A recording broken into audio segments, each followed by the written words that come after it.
Hello,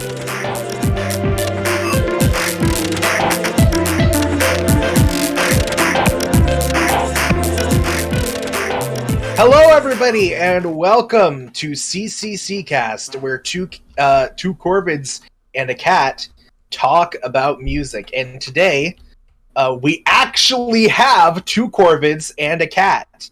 All three C's for the it's first impossible. time. It's impossible to believe we are finally a triple C cast. We are welcomed by Amity. Yep. Say hi. Hello. Yeah, Amity. He is the one who does all the editing for these videos, so thank you for doing the editing. I was a backseat driver for free episode. And she will be doing the rest of these videos, at least for the Autechre marathon. So today we are talking about Chiastic Slide, Autechre's fourth studio album, and there were no listener emails. We got no emails because everybody hates us. No, I'm joking. I'm joking. So I guess we can just jump right into the first track on the album, which I think is one of the most well-loved Autechre songs of all time in their entire discography. I see people talking about this song all the time.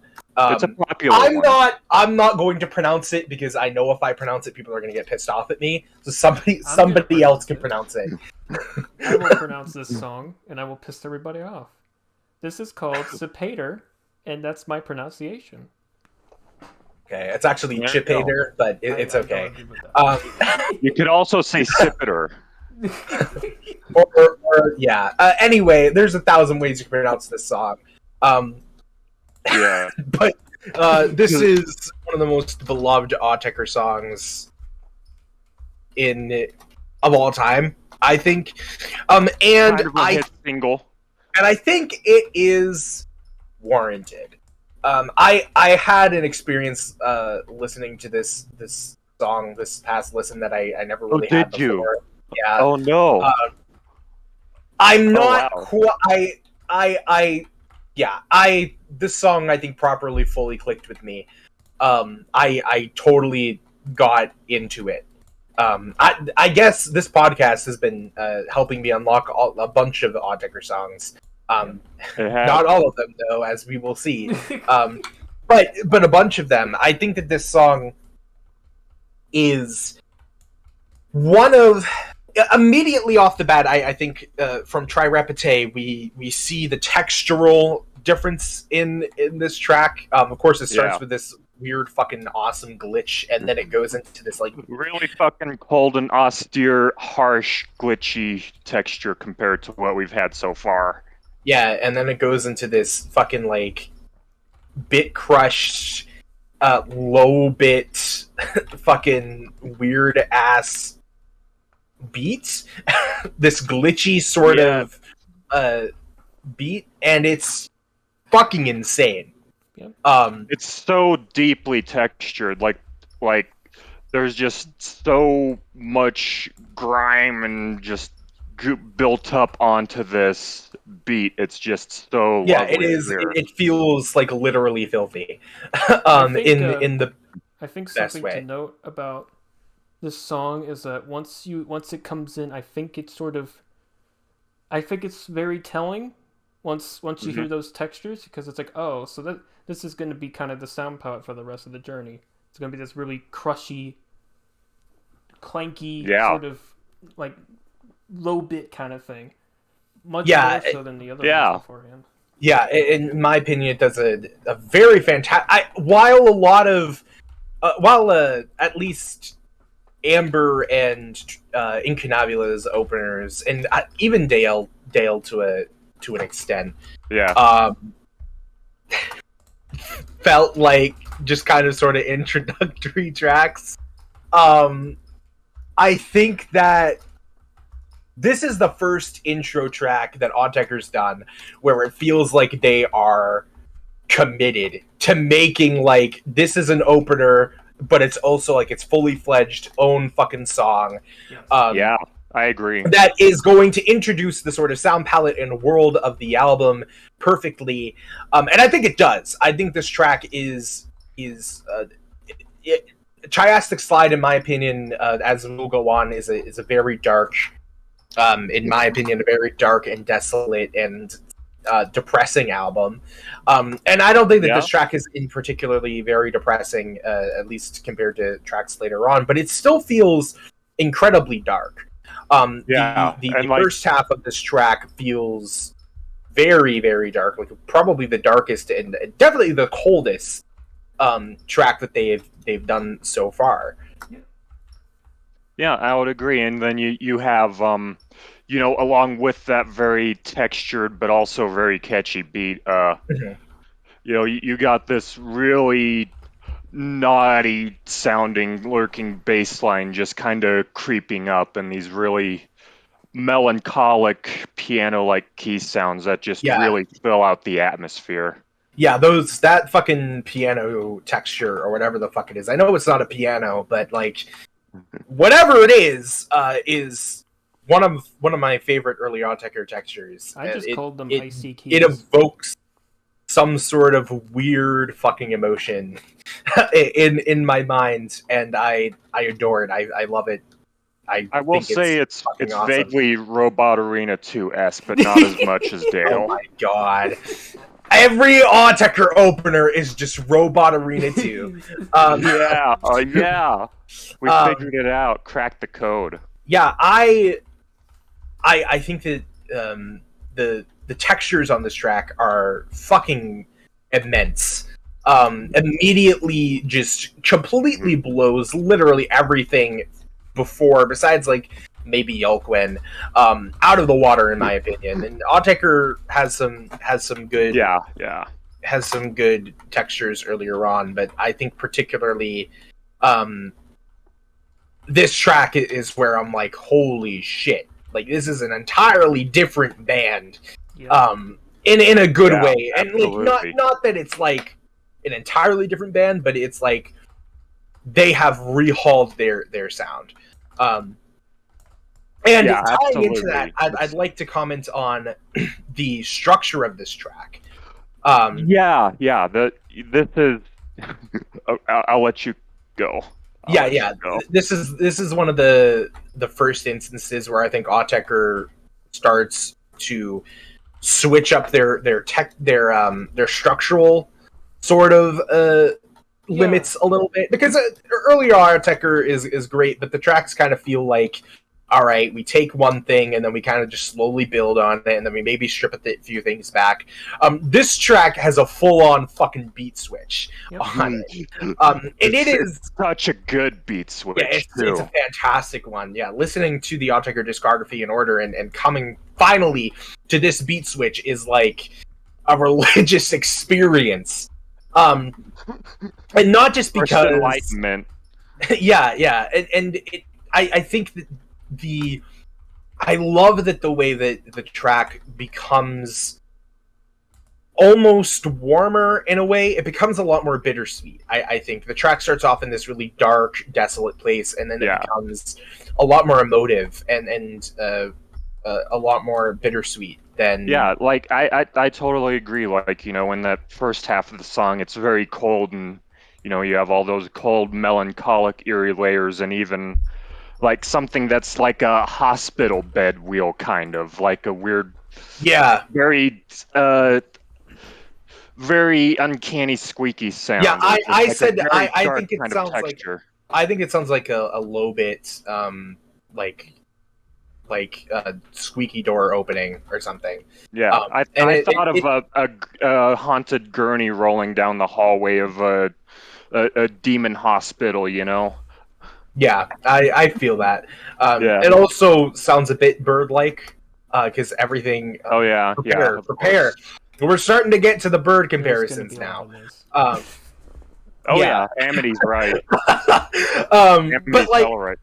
But yeah, I there's later on it does get more warm, like you were saying, significantly. Like in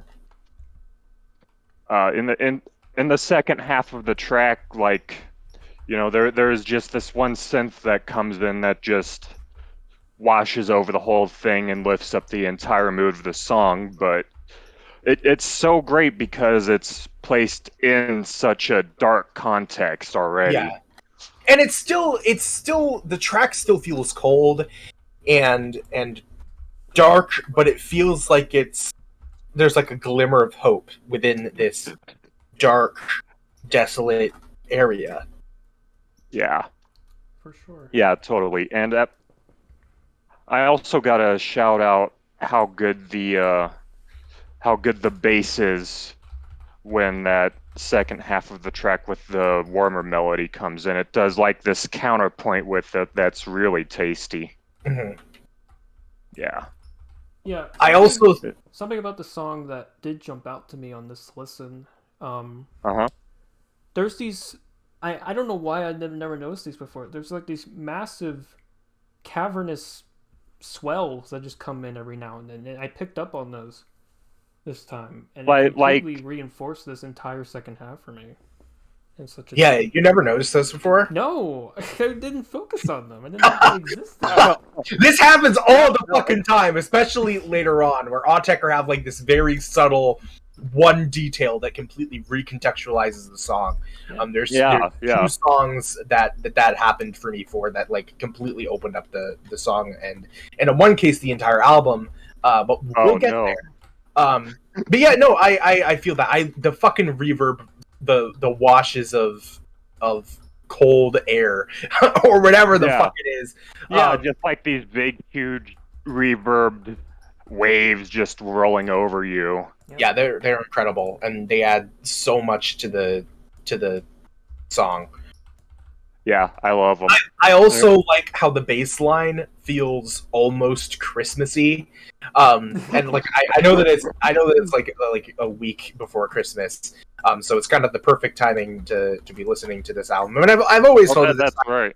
This album was very wintry and almost Christmassy in a way.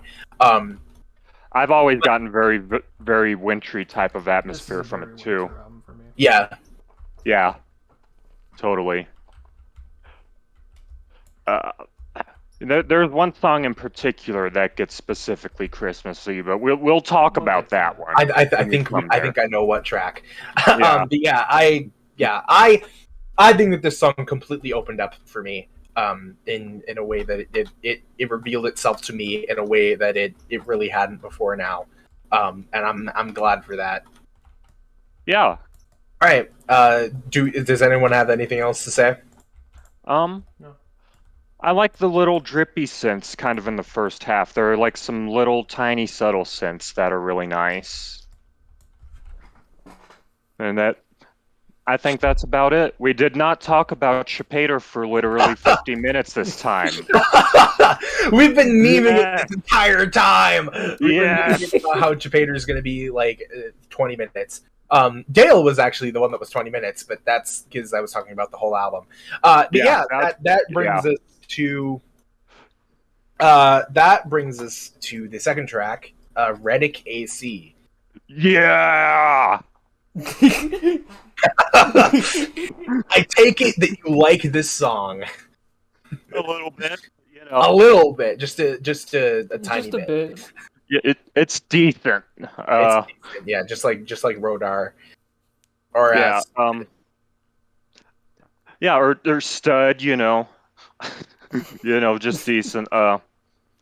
Actually, interestingly enough, I just want to mention I think this was my second Autechre song, like ever. Cipater was my first, of course. Okay, this was your first Autechre album? Yeah, I listened to this way back in the day, like before I committed to doing the discography or anything. Like, okay, interesting. This was early, and I honestly was really into it from the start, including this one here. I remember because I started listening to Autechre in like 2017, and I had a weird relationship with it. But this album was one of the albums that I was like, this is like their best album. Like when I listened to it in that point in time, and then everything changed. But yeah, Yeah, I don't blame you. I think that it's interesting if this is your second Autechre song because you go from Cipater to just fucking to like an ASMR music concrete glitch snow walking fucking extravaganza Tissue song. microphone loop. It's fucking insane. I think that Yes. it literally just sounds like walking through snow, except kind of like glitched and distorted. Yeah. I always picture like crawling through an attic with like foam insulation that's like crunching beneath your fingers, but like whatever you picture, it's so deeply textural and so tactile and like just so ridiculously tasty for a texture nerd like us. Yeah, I agree.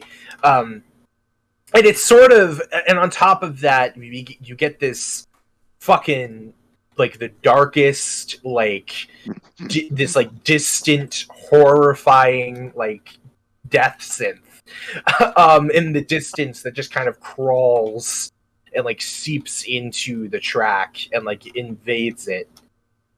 Yeah. Actually, I kind of have an opposite perception of that, weirdly enough. Do you? Yeah. Okay. Yeah.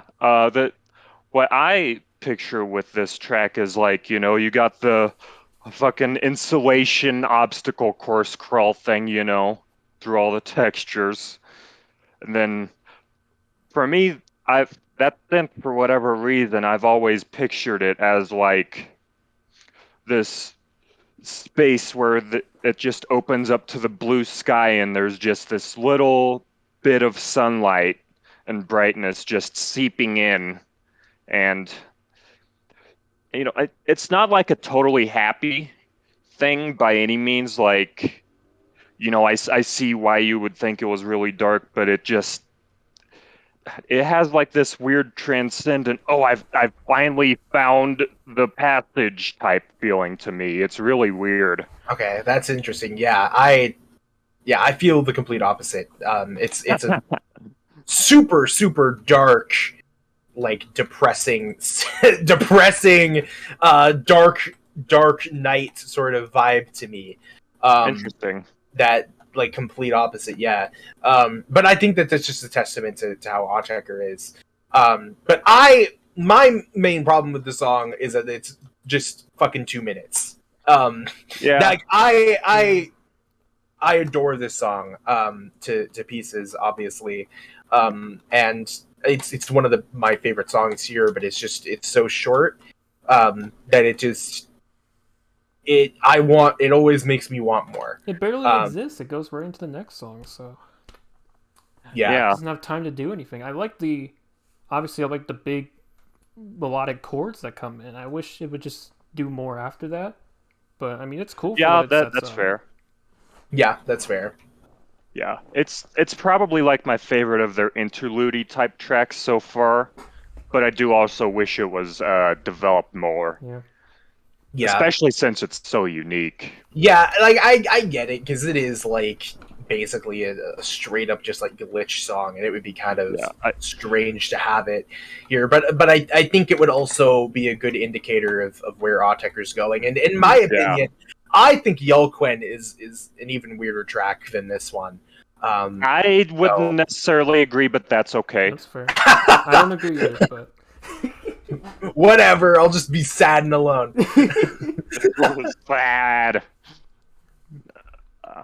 Yeah, I honestly, you know what? I would kill for a pure noise Autechre album, just for them to do a fucking noise record with just textural explorations. I think that would be one of the best things. That album already exists. In my opinion, that album already exists. I'm not going to say which one it is. You can probably figure out which one I think it is, though.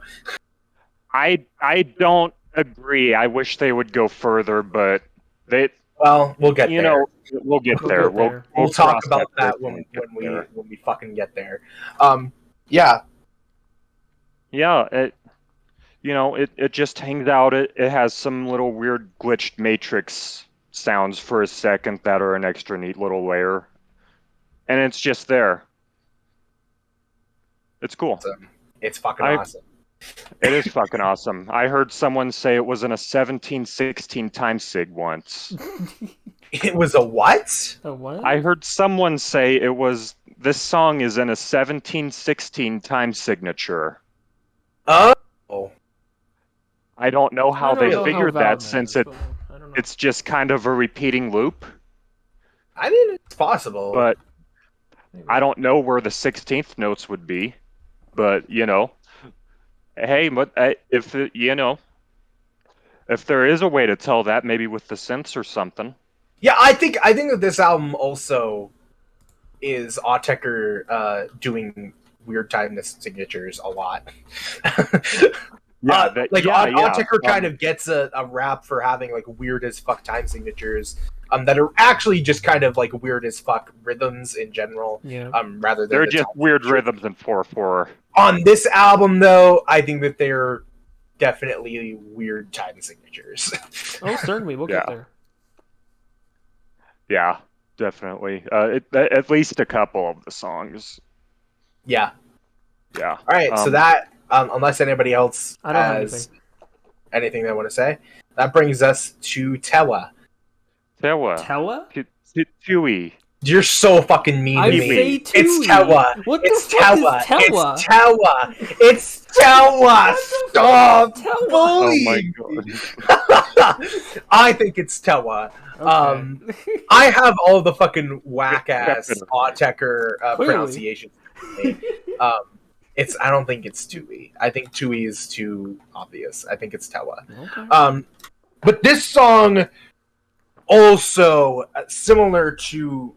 I mean, I've always kind of loved this track for being like one of the most unique and weird Autechre songs. It's almost kind of like the knit of this album, although I won't quite go that far. Why? So you think it's bad? No, it's not bad. It's just like one of the weird and kind of awkward ones. Not in a bad way, just like well, what? Yeah, we'll get into it. Yeah, I mean, I think that the I think that this is one of two tracks on this album. I think that this album in general is really fucking weird. And I think that Cipater is a pretty normal track. Like it's based as fuck, but it's pretty normal for Autechre standards. But then Rettic happens, and you're like, okay, this is a little bit out there. And then this track happens, and it's like, I have literally no idea what I'm listening to right now. I think it has some of the most insane, weird, creative textural work in early Autechre repertoire. Like that. I just want to mention this real quick. This is another one. Like there's a little really sharp little ticking sound in here that like with the hi-hat. I think it's functioning as the hi-hat. It's difficult to tell what part of the drum kit Autechre are on when they're not using anything that sounds like a drum kit. No, I get you. I would say I called that the hi-hat, I think. That was another one that was just like so fucking high and sharp that when I was listening to this one back in the day, it doesn't really do this anymore, but it used to be like one of those throat stabbers where it was just so fucking high that I would literally feel it in my throat as I was listening, which is just fucked that they're able to do that, Yeah. Certainly. Does this song not remind of people of like those weird ping pong games on some like coolmath.com shit? You mean like it ping pong or I don't know how to pinball? describe it, but every time I hear the timbre of like the percussion on this song, I feel like I'm playing some really scary version of some like ping pong bouncy ball game in a tube. I mean, I sort of get it in the sense that I do think that this does feel like a kind of demented, fucked up, like desecrated, disturbing version of like something like video game music or something. That little sharp sound does kind of sound like a ping pong ball hitting the table. Yeah, that's my point. Okay, Yeah, maybe I you're get talking that. about the snare. I'm talking about the percussion and like the snare. I think you're talking about this. Okay, the snare sound. What I call the snare has this fucking insane texture. I literally have no idea how to describe it. It sounds like a gold chest. I don't know I don't know why it sounds like a gold chest, but to me it sounds like a golden chest.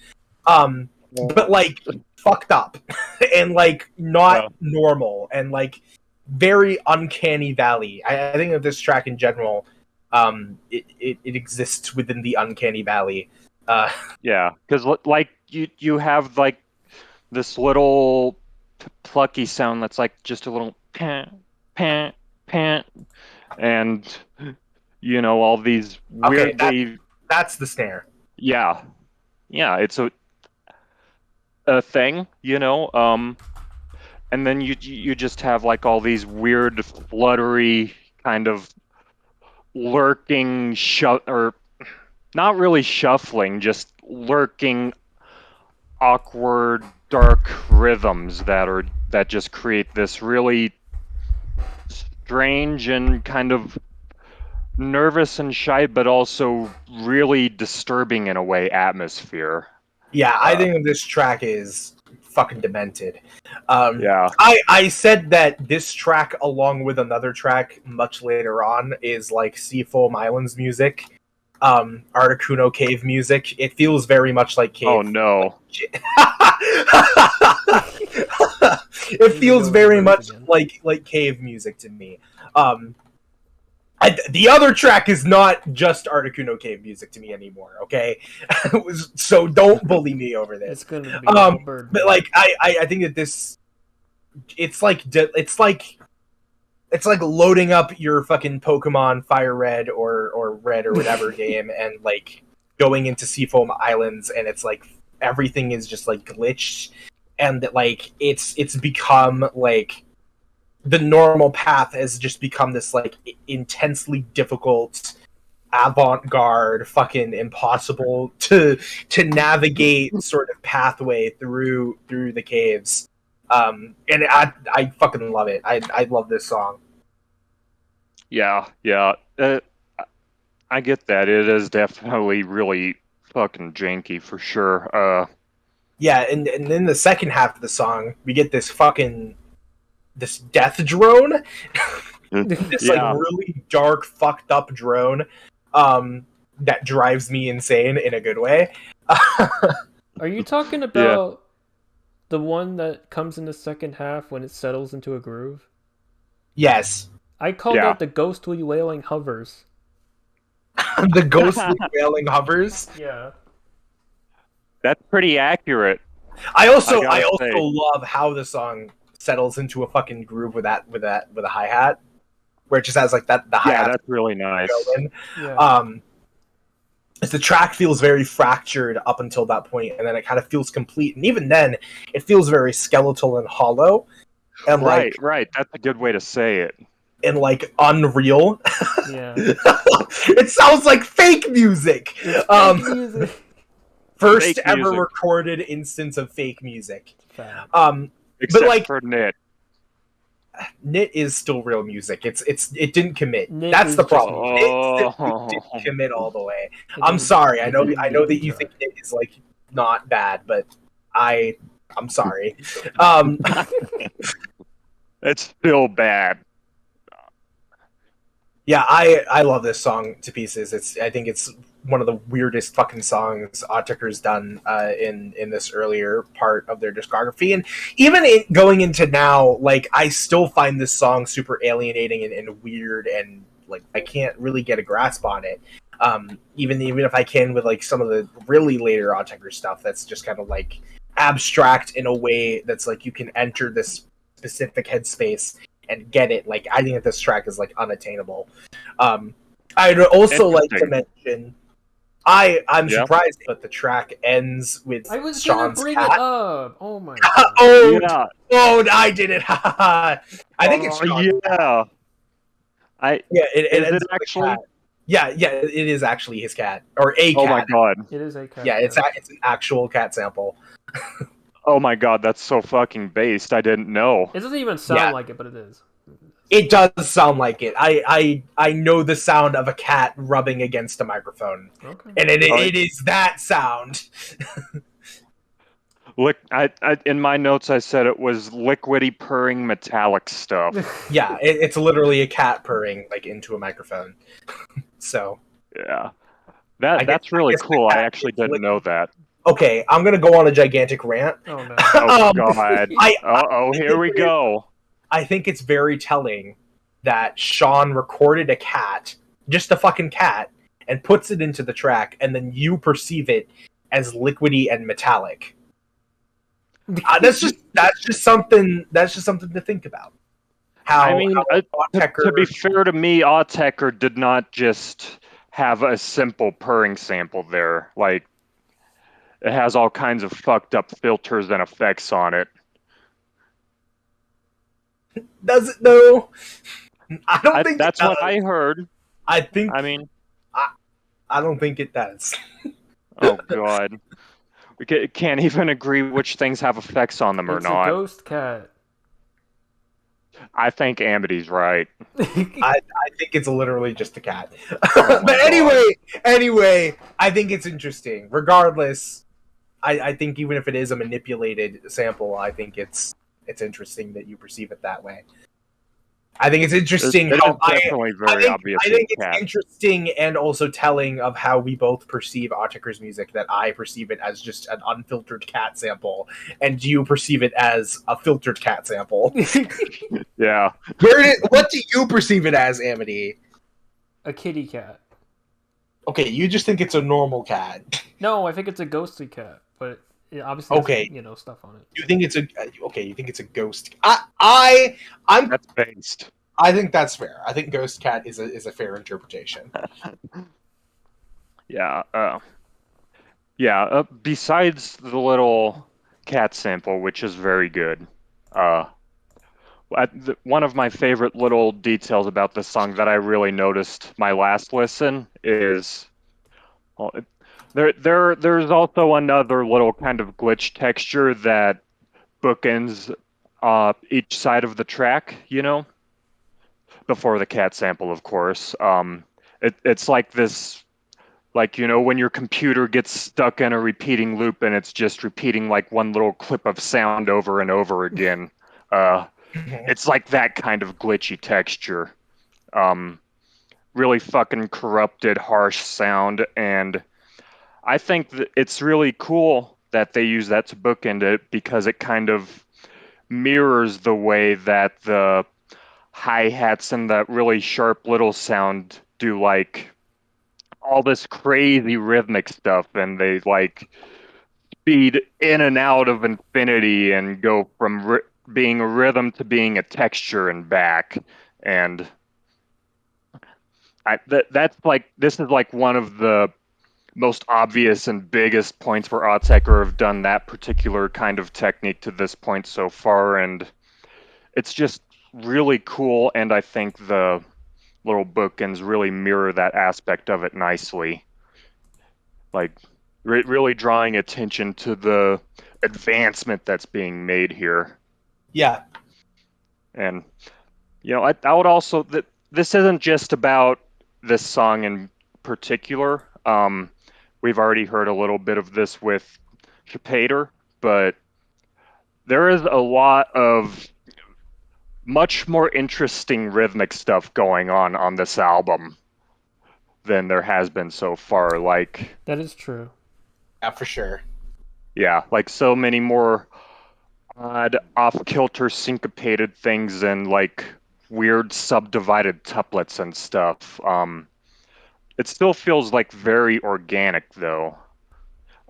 This is one of the first Autechre albums that starts to feel like very organic and alive to me. Not I wouldn't say exactly very yet, but it's starting to accrue enough detail that it can kind of it becomes,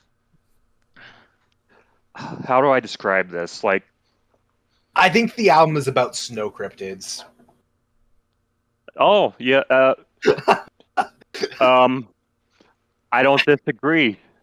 I don't really disagree. It is very snowy.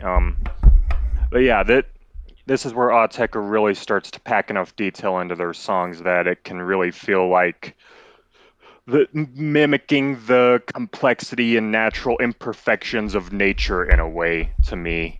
Okay. No, I feel that. I feel that. Yeah. That's something that they're very good at, and that we'll continue to probably mention every now and then. For sure. Yeah. Yeah. And that, I think, unless anybody has anything else to say, that I wrote down in my notes that this is a. You're gonna laugh. That this is a hip hop tennis kitty beat. Hip hop tennis. So Infinite Jest. Oh no! Speaking of a cat, my cat is meowing now. Hello. Sorry if you can hear her.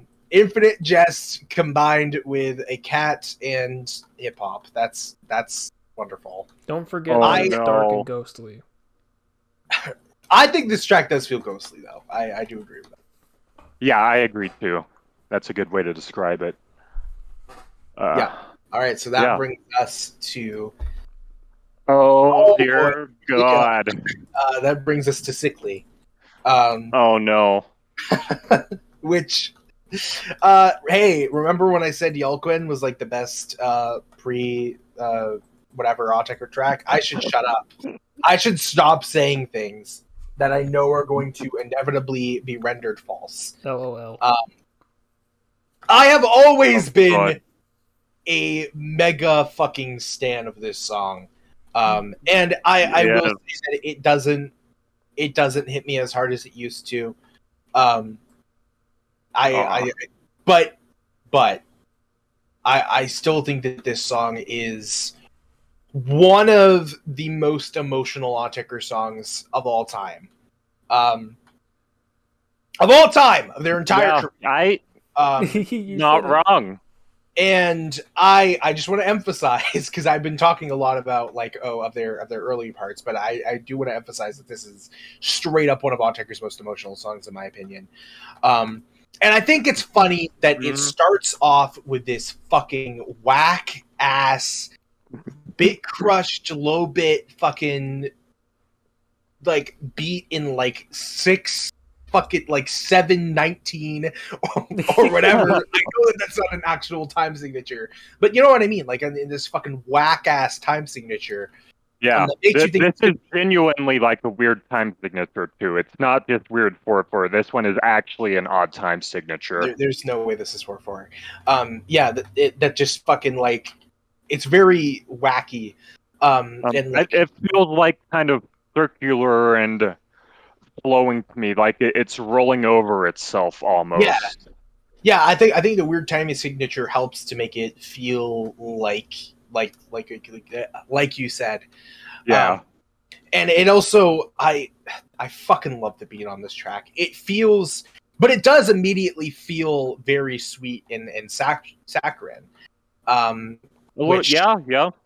I know that this isn't the actual song or whatever, but alluding to Cichli Sweet, the album, the EP or whatever, I think that it very much fits that sort of vibe of it being very, very sweet. What do you think of that or what do y'all think of that little bit crushed squeaky sound in the beat? Yeah, it's a bird sound. Everything's a bird sound. The bird. Stop bullying me. You think everything's a cat sound. Okay. We have our biases. It's okay. Yeah, it's true. I've always thought that it was a bird sound, though. This is one of the Autechre songs sounds that like back in 2019 before the entire arc happened. Whereas like that is a bird sound. That is a fucking bird chirp at the end of this little measure or whatever. And I love it. I think it adds so much charm to the song. It's pretty emotionally destructive in it. Yeah. And then Autechre decides today we are going to make the greatest melody of all time. And then they proceeded to make one of the greatest melodies of all time. At least, I think up until 1997. I think that this is like the best melody of all time. At the time where this song was released, this is the best melody of all time. Yes. It has this... First of all, the texture on it feels like a popsicle, but like... I don't know how to fucking describe it. It's like a popsicle having an existential crisis. That's so good. It has this weirdly... It's so weird and hard to describe, though. It's kind of cold, but it feels light at the same time to me, which doesn't make fucking sense, I know, but... It is just so good, and it's so hard to describe, but it just hits your ears so smoothly and pleasingly. It's just... And the way that main melody line like dances with the fucking percussion and like goes around it. Yes. The melody itself feels so like staccato. It's very like staccato, and it's very bouncy and has a very wide range, like going between high and low notes at this very kind of choppy rhythm. Yeah, but and it's just so beautiful and majestic at the same time, though. Yeah. I fucking this melody, and then because Autechre are like, all the other songs are just kind of like two elements, but today we're gonna add like 15,000 elements. We get the fucking bass line of this track, which is equally all of the elements of this dumb song that start to build on top of each other are all emotionally devastating in like the best fucking way. The way line. Yeah, the bass line. And then of course the fucking I just want to talk about the emotions of the song for a second, and just want to, because it's so, there's such a level of brightness and happiness to it, and just also this crushing sadness just fucking interacting with each other, both of them full force at the same time.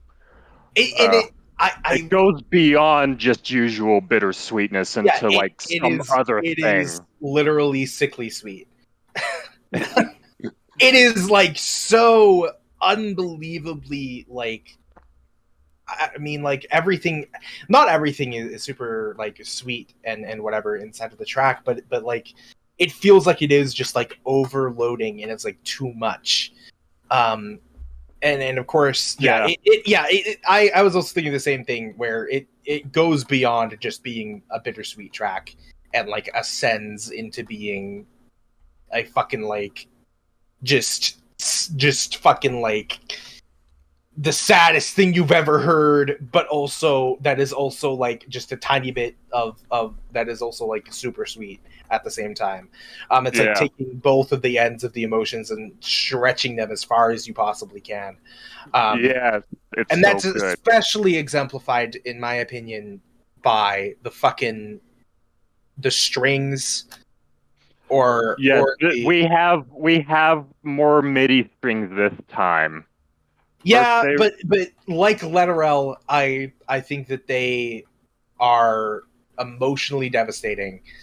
We've seen the evolution of them. They were at their most primitive state in Silverside. Then they evolved a little bit for Letterel. And then they were like, today we have reached our final evolution. We will ascend to the next plane. Yeah. And like these aren't really metallic so much. They are more like kind of hazy and matte and like a little bit dusky as I perceive them. Like a dusky blue evening sky kind of thing. Yeah. I don't know how that matched with you. That works. That's No, really good. I don't think it's well. We'll get to my story idea with this song anyway.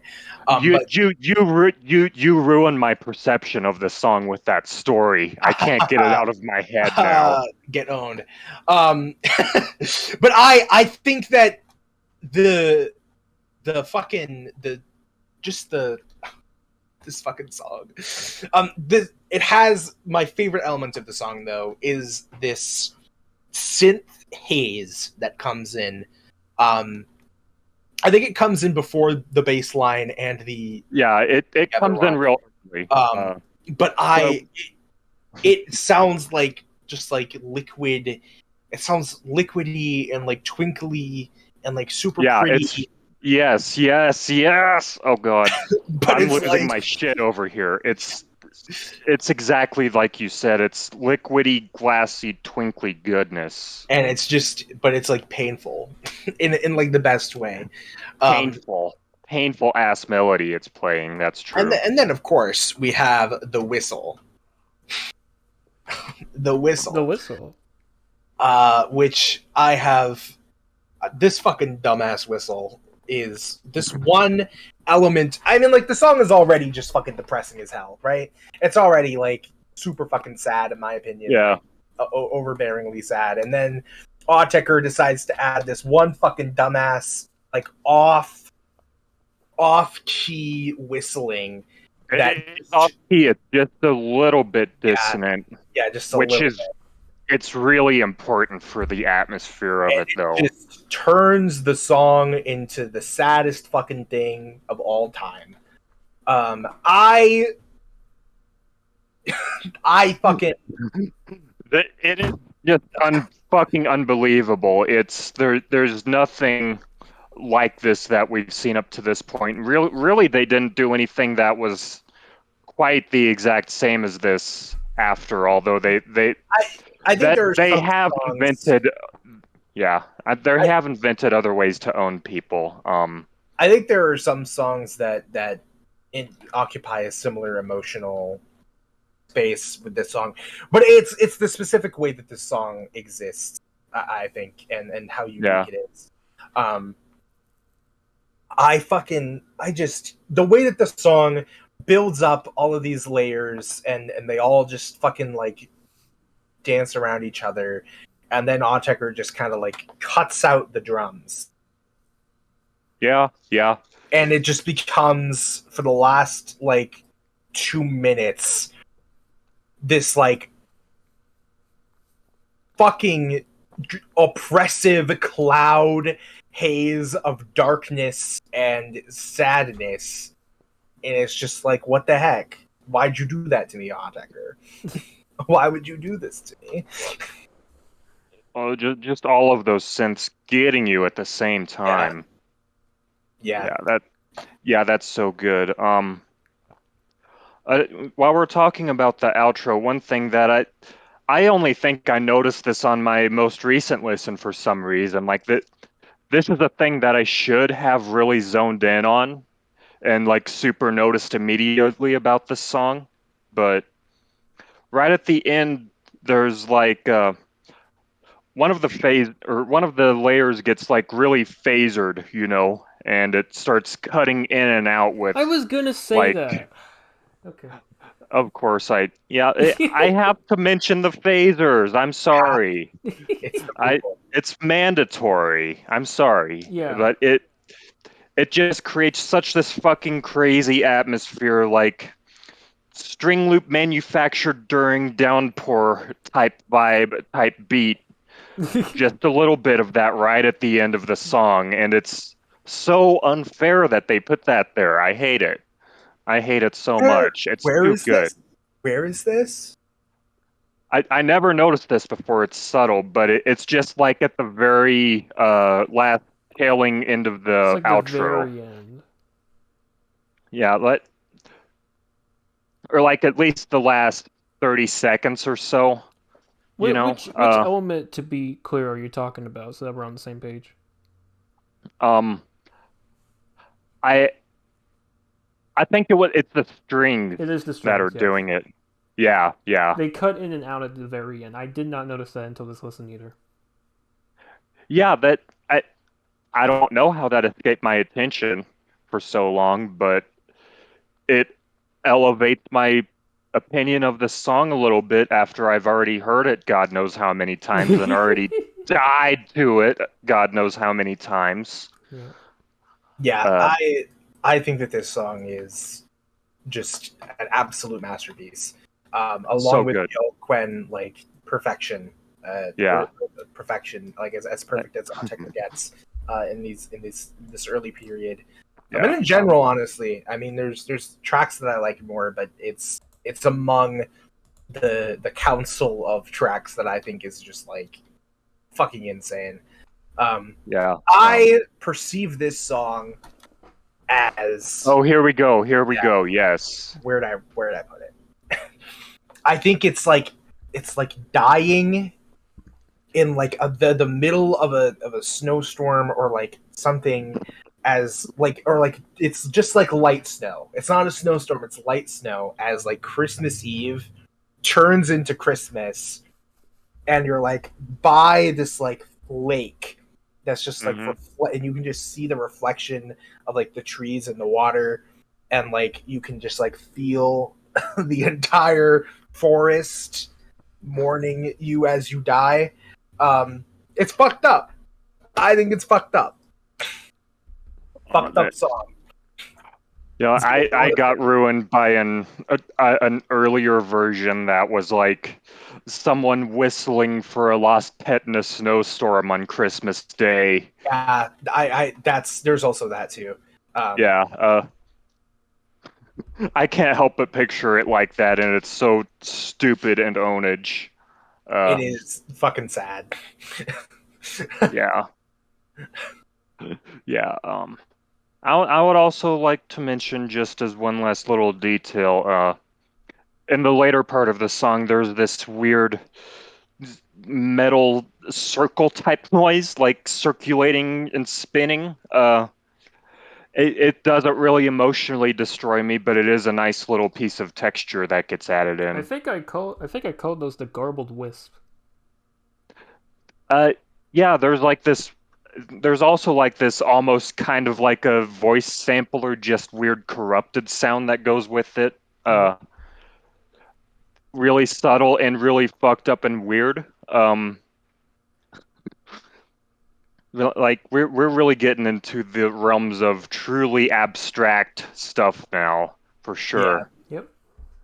Yep. That brings us, but still emotionally devastating. Yeah, for sure. That brings us to Hub. Oh, yes. Okay. Yay. Oh, the disappointment after stopping talking about Cichli. Is it a disappointment for you? A disappointment for you mostly. Okay. But I can understand. We'll talk about my opinion on this track as we get into it. Yeah. Uh-oh. I don't like this song. I mean, I think in an alternative universe, I think I could like this song. An alternative universe where the song actually does something. I think that texturally it's very cool. It's very cool. I think that the percussion textures are very awesome. I very rarely think that Autechre textures are bad or like not impressive though.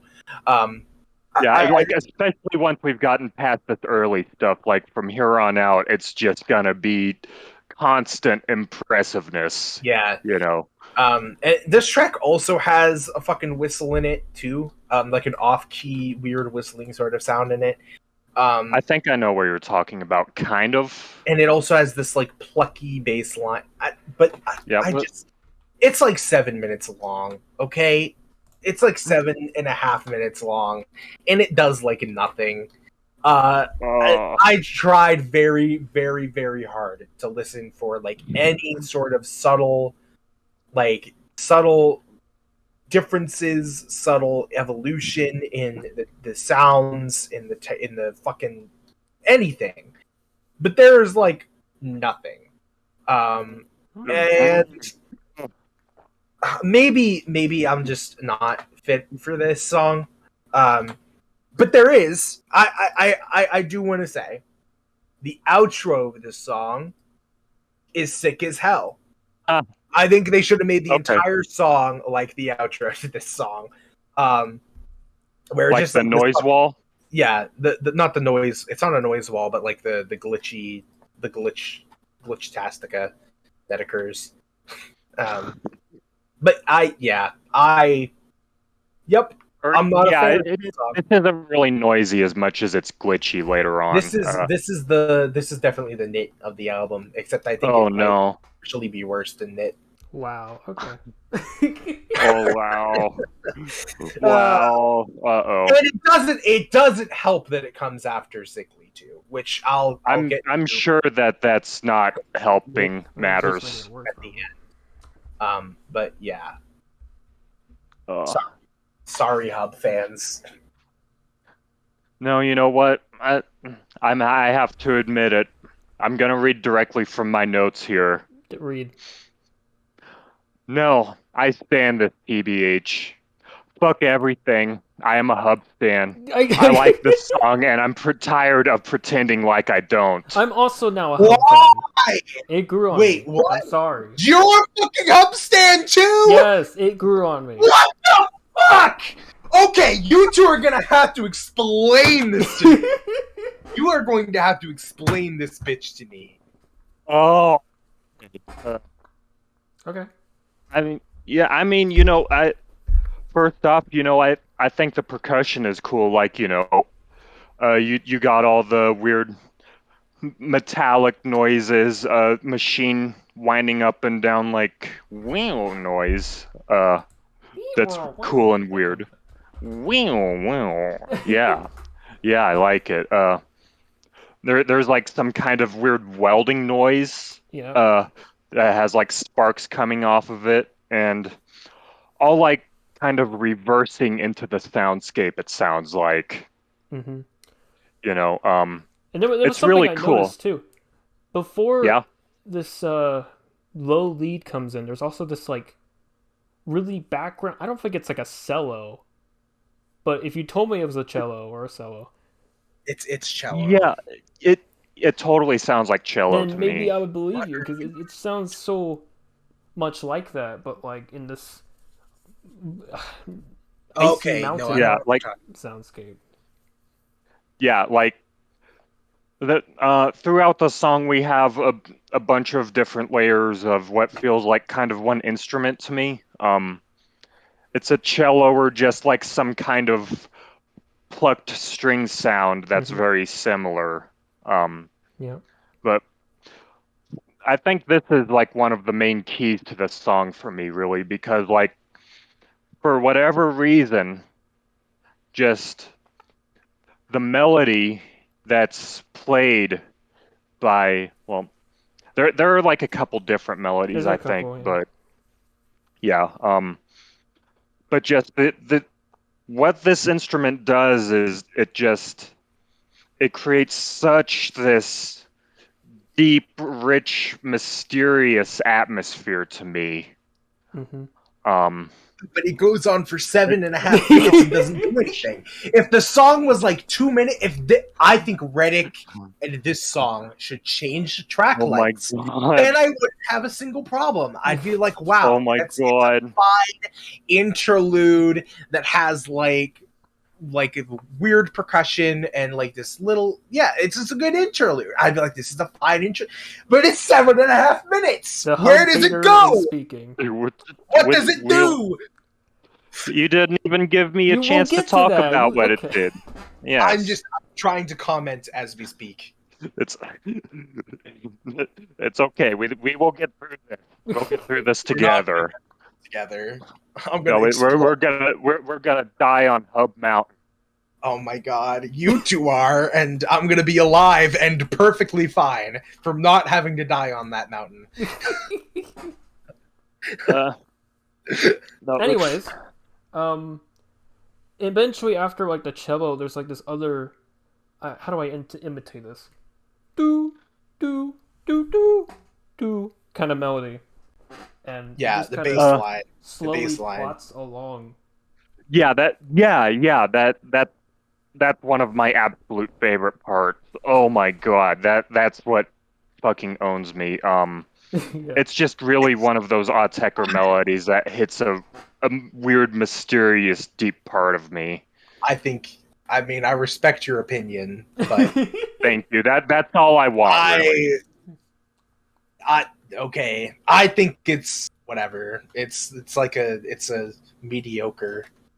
I think it's a Oh, mediocre melody. The hub hater is oh, speaking that again. hub hater. Hey, if you're gonna do this to me later on in the podcast when we We'll get to to a that. specific album, I'm doing it to you Oh now. no. Deal with it. Oh. And then as this song plods along, there's Mhm. these Really other plods like all right. more harmonic, icy sort of pads, and then behind like Yeah. all of that, and I don't know if this is just me. Maybe I don't even know if the Raven will agree with this. There's this. Yeah. I don't know what else to call it. Circus field recording, high pitched weirdness. Yeah, Coming in the background, get- and it sounds like it's this carnival that got snowed on by some giant monster. Oh my god. Oh, that's I such a don't know good how else to description. Like, explain this. It's a very unique sound. is that the? yeah, it's I think that's the high pitch. I think that's the off key whistly sound that I was talking about. It's like this very Yeah. background weird whistle. It yeah, sounds and like- it's like really dissonant and broken sounding kind of. yeah. Yeah, I called that broken right angles friction screeching melody. It's really dissonant and fucked up. It's really nice. There's like kind of a almost liquidy, like fast bowed string sound in there as well. Yeah. Like two different kind of higher pitched layers. They're both really freaky and add a lot of weird atmosphere. Yeah, and then there's like another more smooth ambient synth that comes in, playing like kind of a wistful and frozen in time kind of feeling. I think this song it does have a frozen in time type feeling to it. Like Certainly. there is a sort of stasis, but it feels intentional to me, in a way that works for me personally and how I perceive it. I think my thing with this song is that this feels like, and you can make an argument for other songs on this album too, but I think this one is one of those that kind of lets me get into the sort of spacious vibe of this album in terms of this just like wintry, creepy, dark. Yeah, it's definitely like very dark and mysterious. I feel like it lets you open and sink all that in, and not trying to like beat you down. Although it does have this like really weird beat, obviously, but yeah, it is. Yeah, but I totally get what you mean about it. It's an opening of the atmosphere, kind of. Yeah. Then there's just a little other couple details that are nice. Like later on, the welding sound has like little. It's like beads coming off of it, like little just percussive, glitched out tapping noises that morph out of it. Really fucking weird. There's some phaser stuff going on. It does evolve. There are some little details that get added in as it goes. Yeah, and then it comes to this conclusion where Do you have a microscope? What? What was that? Do you have a microscope? Is that how you're hearing all these details? I get apparently. Okay. I mean, I heard them. I think they're there. You know, I don't think I'm candle coving it. Maybe I am. You get this outro with these hovering, weird, I don't want to say UFO, but just really mysterious sort of atmospheric pads. And with there's like this really high, very bright kind of a little bit bit crushed layer that gets revealed. That's really nice for the outro. Yeah. I think that's my favorite part of this outro. I think. And then it basically just swallows your entire existence with huge glitch, stuttery sounds, and that's yeah. It. That's exactly what it does. And it's cool. I enjoy it. I do see like why the other corvid does not necessarily like it so much, especially after Cichli, but for me it really works. It does, yeah. I feel similar, yeah. Yeah. Do we want to move on? We can move on to why do you two nerds enjoy that song? I don't understand. Thank you. We tried our best. Yes. But it's time to move on to another very interesting one here. Yes. Oh boy, I want Amity. I want the cat to go first for this. Why? Track. Oh, okay. Because I want you to go first. That's why. Okay. This is my least favorite. Right. I don't give a fuck. God damn it! Why? I hate you all. I'm in so much pain. Oh my god. What do you like about this one over Hub or something? I don't. What? This sounds like a retread of an earlier song on the album to me. What song? What song? Does it sound like Cipater? Does it sound like Cipater? No, it doesn't. Sure does. It doesn't sound like Cipater. Somewhat. No, it literally fucking doesn't. You are crazy. This is awesome. Okay. What do you not like about this song? What do you not like about it? What do you think? Why do you think this song is bad? I just think it could. Well, for starters, I think it could be longer. Okay. Sure. Okay. You know what? That's a valid take. But okay, so if you think it's longer, then obviously you must not dislike the basis of it. I don't dislike the basis of it. I just think it doesn't have enough time to develop. And I mean, I do think what do you call this?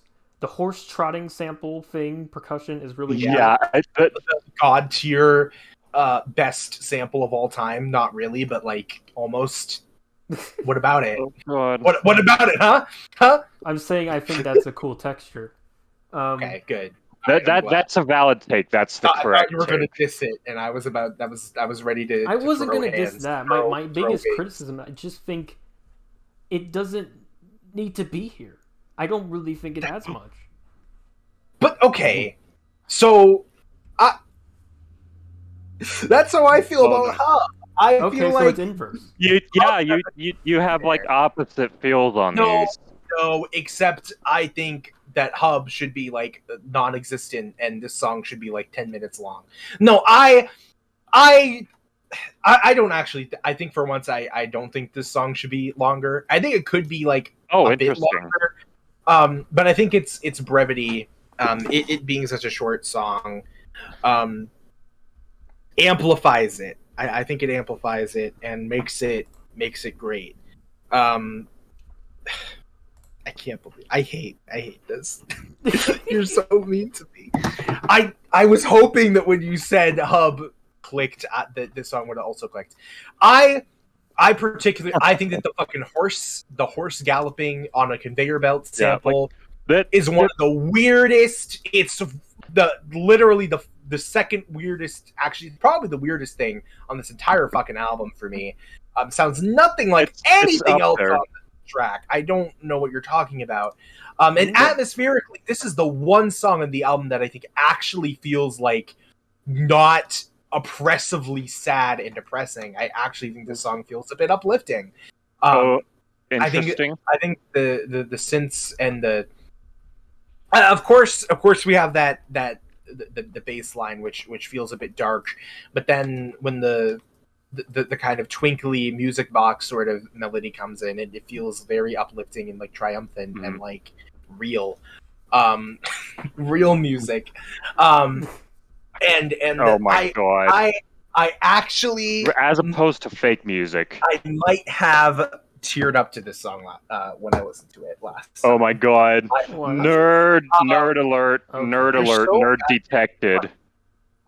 This is what I have to go through.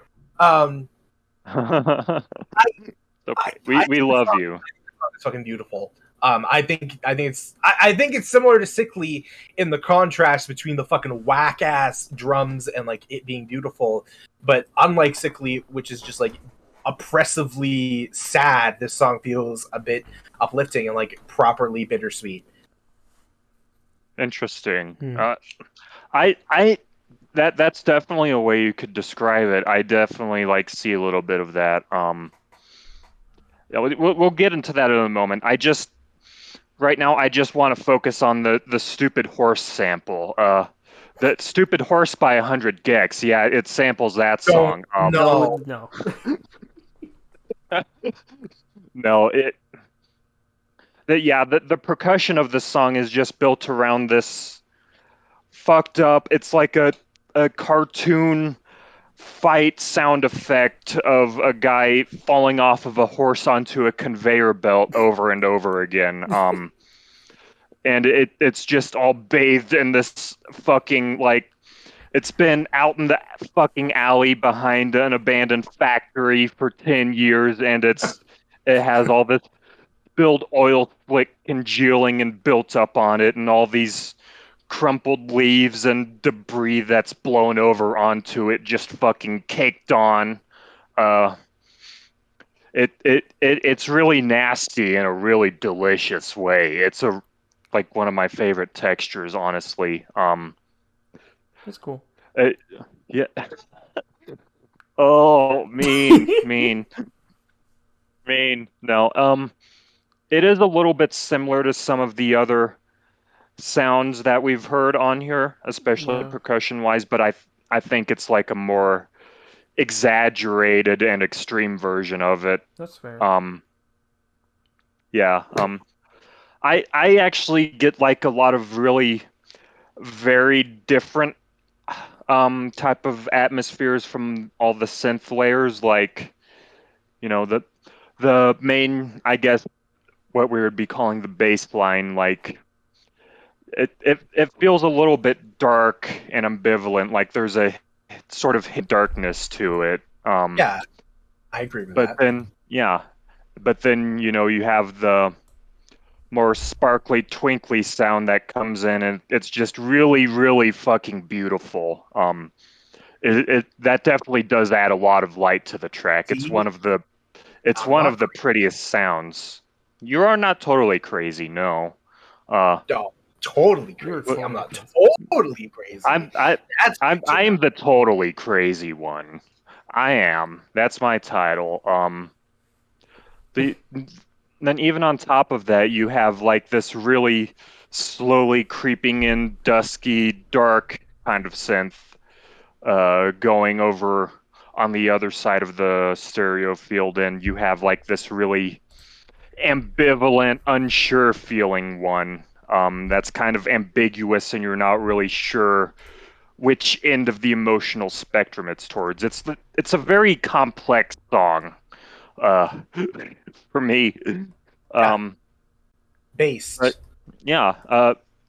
Overall, it is like really bittersweet in effect. And then after all those things come in and do their stuff, for a short song, there is actually quite a bit going on. I do think that for sure, because, you know, even then there's like these weird textural elements that come in, like Based.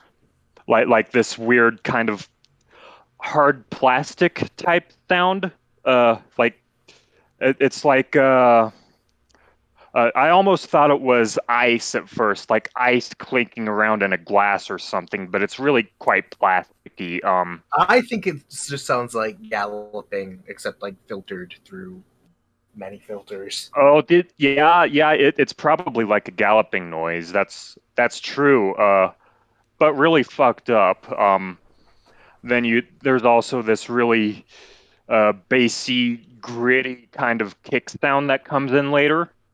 That's it. I didn't really notice this one until my last listen, but it's one of my favorite details now because for some reason, it feels like it's kind of swooping up into the rest of the grimy, oil-covered beat, and it feels like it gives it a lot of energy and a lot of lift in a really subtle and tasteful way.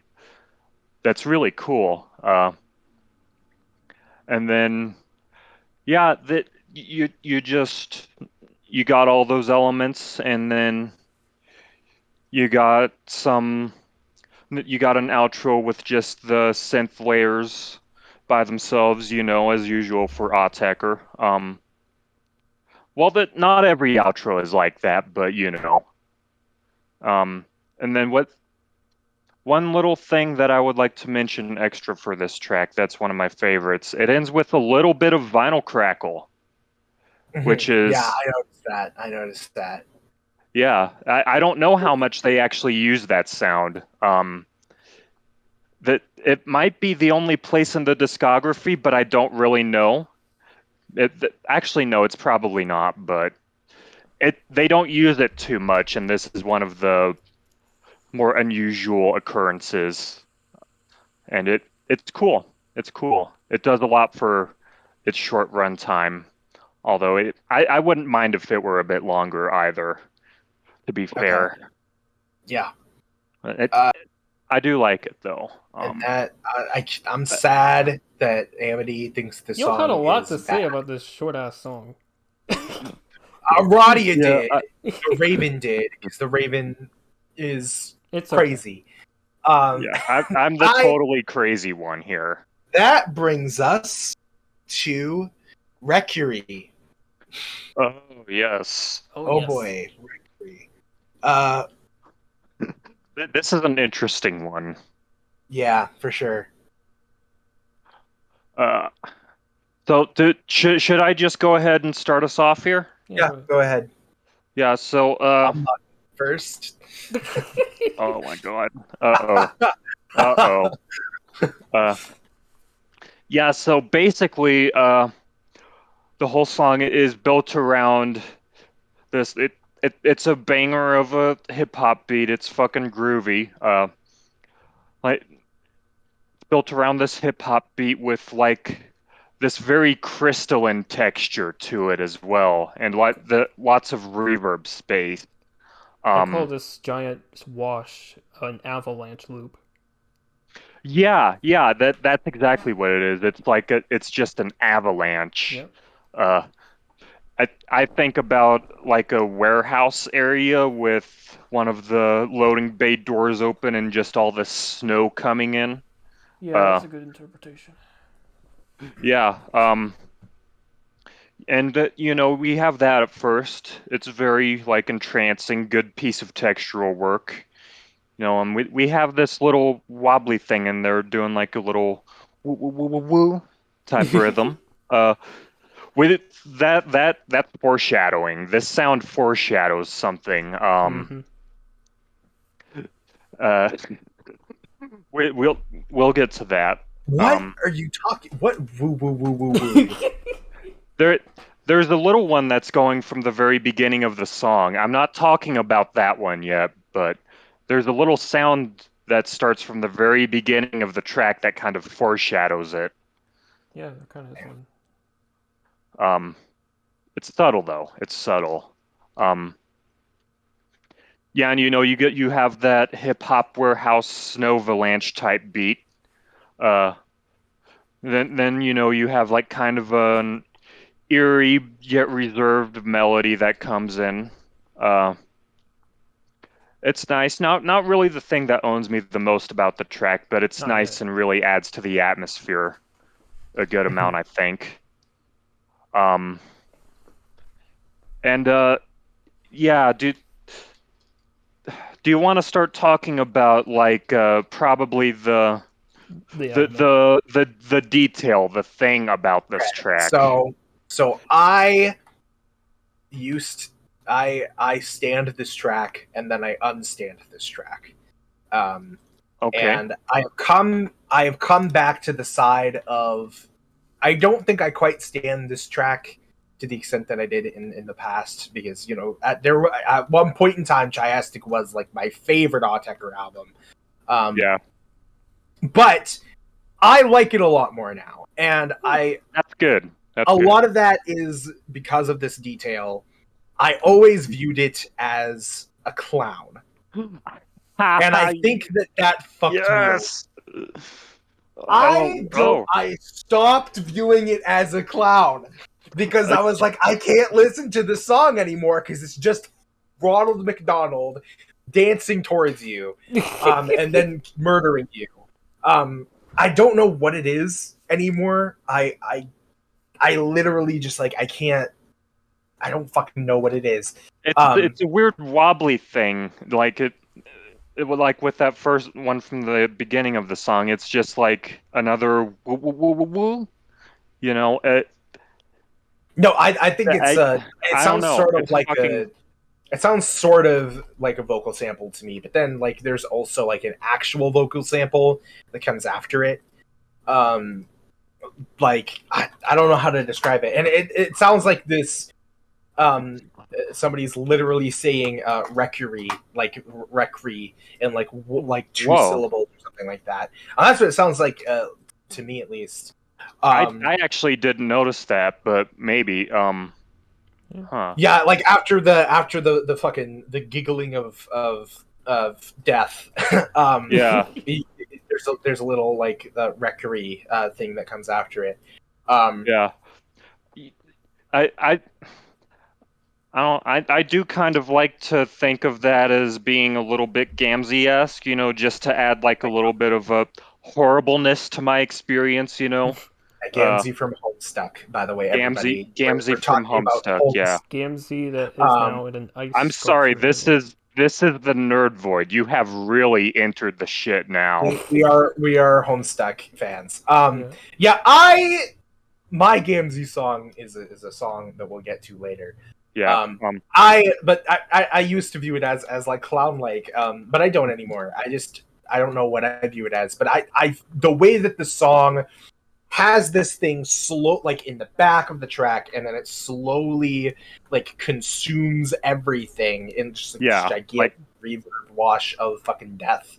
Like it's like, for me, it's like this weird bluish computery kind of sound. Like I think it's a fucked up voice sample, maybe, like you were saying. Then there's like a weird clack or something, and then there's the clown, and it's just, for a large chunk of the song's runtime, it's just that sound and the huge industrial reverb slowly building up hypnotically.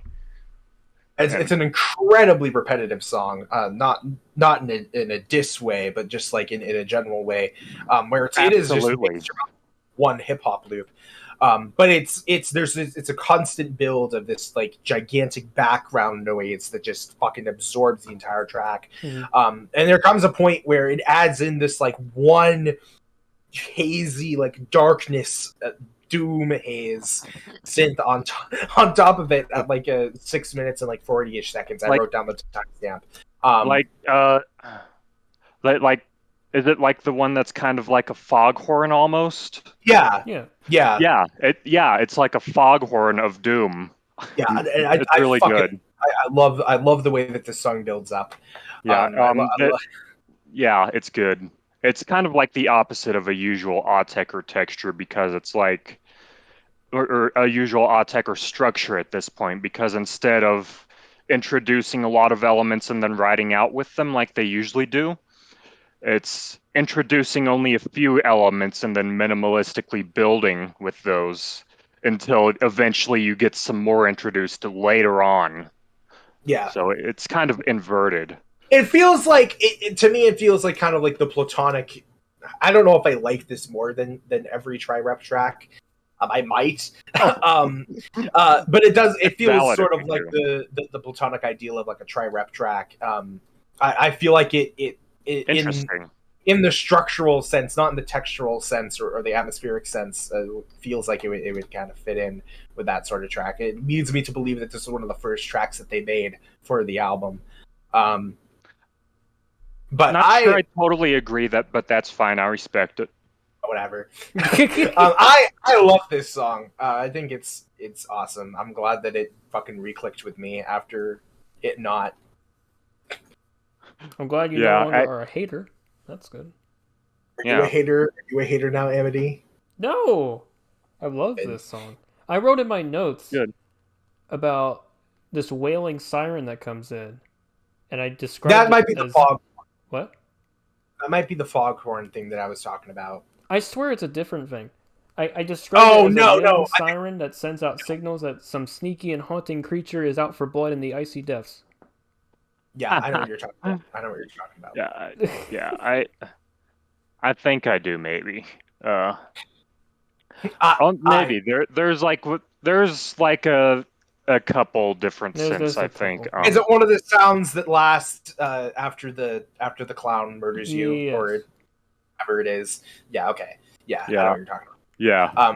Yeah, then, that's good. That's a good one. And track there's also also like a really subtle little, it's like a dragging or rubbing sound in the percussion almost. It's really subtle, really tiny. I only noticed it this listen. track But also it's cool.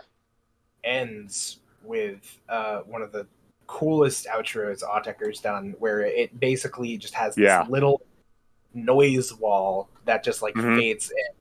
And then it just abruptly cuts off. And I wish that they had built the noise wall up more. I don't want it to be harsh noise or anything, because I'm not fucking crazy. I would be okay with that.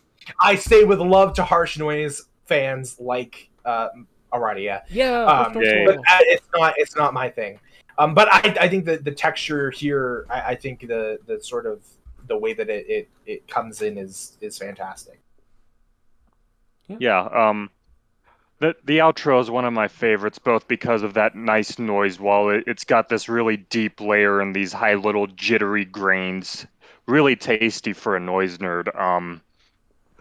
Autechre, where's your full noise album? One of you guys said in an interview once, one of your favorite albums was like house falling apart noises. I want to hear your take on that. House falling. Okay. I swear I read that in an interview once. Yeah, one of their favorite albums was like house falling apart noises, sound art. Yeah, and even before that, there's this crazy synth texture that's like sort of bit crushed, a little bit phasey and gritty, and it has like these weird glitchy tapping noises that morph out of it. But it's really textured and really good. Definitely one of my favorite outros to it. A really hypnotic and atmospheric track. Yep. Yeah. Yep. All right. Yeah. And that brings us to Pule. Oh, I have some feelings. Oh no. Not negative ones. Please don't hurt me, Amity. You Don't might hurt be me. upset, but it's like nothing negative to say. Okay. Good. I'm interested. Give us your feelings then. This is, oh dear, this is now my favorite on the album. Yeah! Based! Based! I still like Cichli more, but that's fucking based. That's a perfectly acceptable opinion. I think, I'm totally down with that. I don't know That's when, cool. I don't know why or when I decided this, other than the last listen, but I was just kind of blown away emotionally. This is for me the most nostalgic and the most melancholic for me. Yeah, that's fair. I think I see that. it's incredibly minimal, and it uses this probably whacked out time signature, because this whole album has weird time signatures. With these plink plonks that just kind of ring out into this empty, vast reverb void. Yeah. It's so good. Yeah. It feels, in my opinion, it feels like a sequel to Yelquin, in a way. That's right. In a way, I agree. Except focusing less on the reverb and more on like the melodic, sort of sensibility of the track. Yeah, like this is a really melodic track for sure. Yeah. Like a lot of the appeal is just from the melody that the plucky things are playing. They're kind of like weird. I imagine plant leaves when I hear them. They're a cool texture. But yeah, I totally agree. It's like a really bittersweet. I do see a little bit of nostalgia in it now that you mentioned it. For me, this is gonna sound crazy. I've kind of always thought that this song kind of gave me like weird frog imagery. So now that I've seen Amphibia, because since we've already mentioned Homestuck, we might as well just go all the way. In my notes, I cannot get the Amphibia imagery out of my head, no matter how hard I try. Oh no! And so it makes, I do think it makes it this weird, like really melancholic, sort of semi-nostalgic thing. Yeah. Because it feels like it cartoony in that way. Yeah. Yeah. In a good way. It is a little bit cartoony, but in a good way, of course. It's a little bit off kilter. There's like some weird rhythmic speed ups that happen, and like one of my favorite aspects of it is that there's like these little tiny versions of the plucky instrument that are like layered on top of it. Yes. And they go in and out. Yeah, I think that's really nice. One of my favorite things about this song is after that comes in, eventually this like dark. It's. I don't even think it's like. I don't think it's like an unintentional thing. I think they intended this. Obviously, this dark, doomy, sort of giant wash of atmosphere just completely soaks underneath all this, as if this entire song is some like distant, never happening reality, and that whatever the song is trying to portray isn't like genuine to what you're feeling. It's just trying to have this coat of like nostalgia fluttery. And I think it has this dark undertone. It's like because of that. Trying to deceive you with its surface level, but there's a little bit of darkness underneath it. Yeah, that's how I feel. Oh, that's a good description. Yeah, I like that a lot. Yeah. Yeah. I'm not sure. I know exactly what you're talking about. Really, to be honest. It's in the second half. But, I'll say that. Okay, I think I know what you're talking about. Yeah. After the plink plonks finally stop, the track is left with this dark droniness, as if like. Oh right, as if yeah. the nostalgia was sucked out of you, and there's nothing left, other than this. There's a second plink plonk that's like much smaller, that rings beside it. The music box. Yeah, music I call box. it the music box too. Yeah, that's what I. Yeah. Same. Yep. Yeah, and then like I know what you're talking about, and like a lot of the bassy aspects of the song, especially later on in the second half, are really dark. Yeah. I think that the outro with the fucking like reverb washes is fucking devastating in the best way possible. Mm-hmm. Yeah, absolutely, I agree with that. This song honestly broke me. I actually think it broke me more physically, to be honest with you. But that's just a personal thing. That's fine. That's valid. Yeah. I know this song is also probably not for everybody. I think I've seen people diss it and say it's like really repetitive and minimal and not really interesting. It's really minimal, but poo-poo heads. Yeah. Yeah, I mean, like I'm actually, glad you can. It might actually, there might be kind of an argument to be made that it's almost minimal in like the classical sense. Says a person that's literally only heard music for 18 musicians, and only heard it once. But like it has that sort of, I don't know, it has a similar mood to it, I think.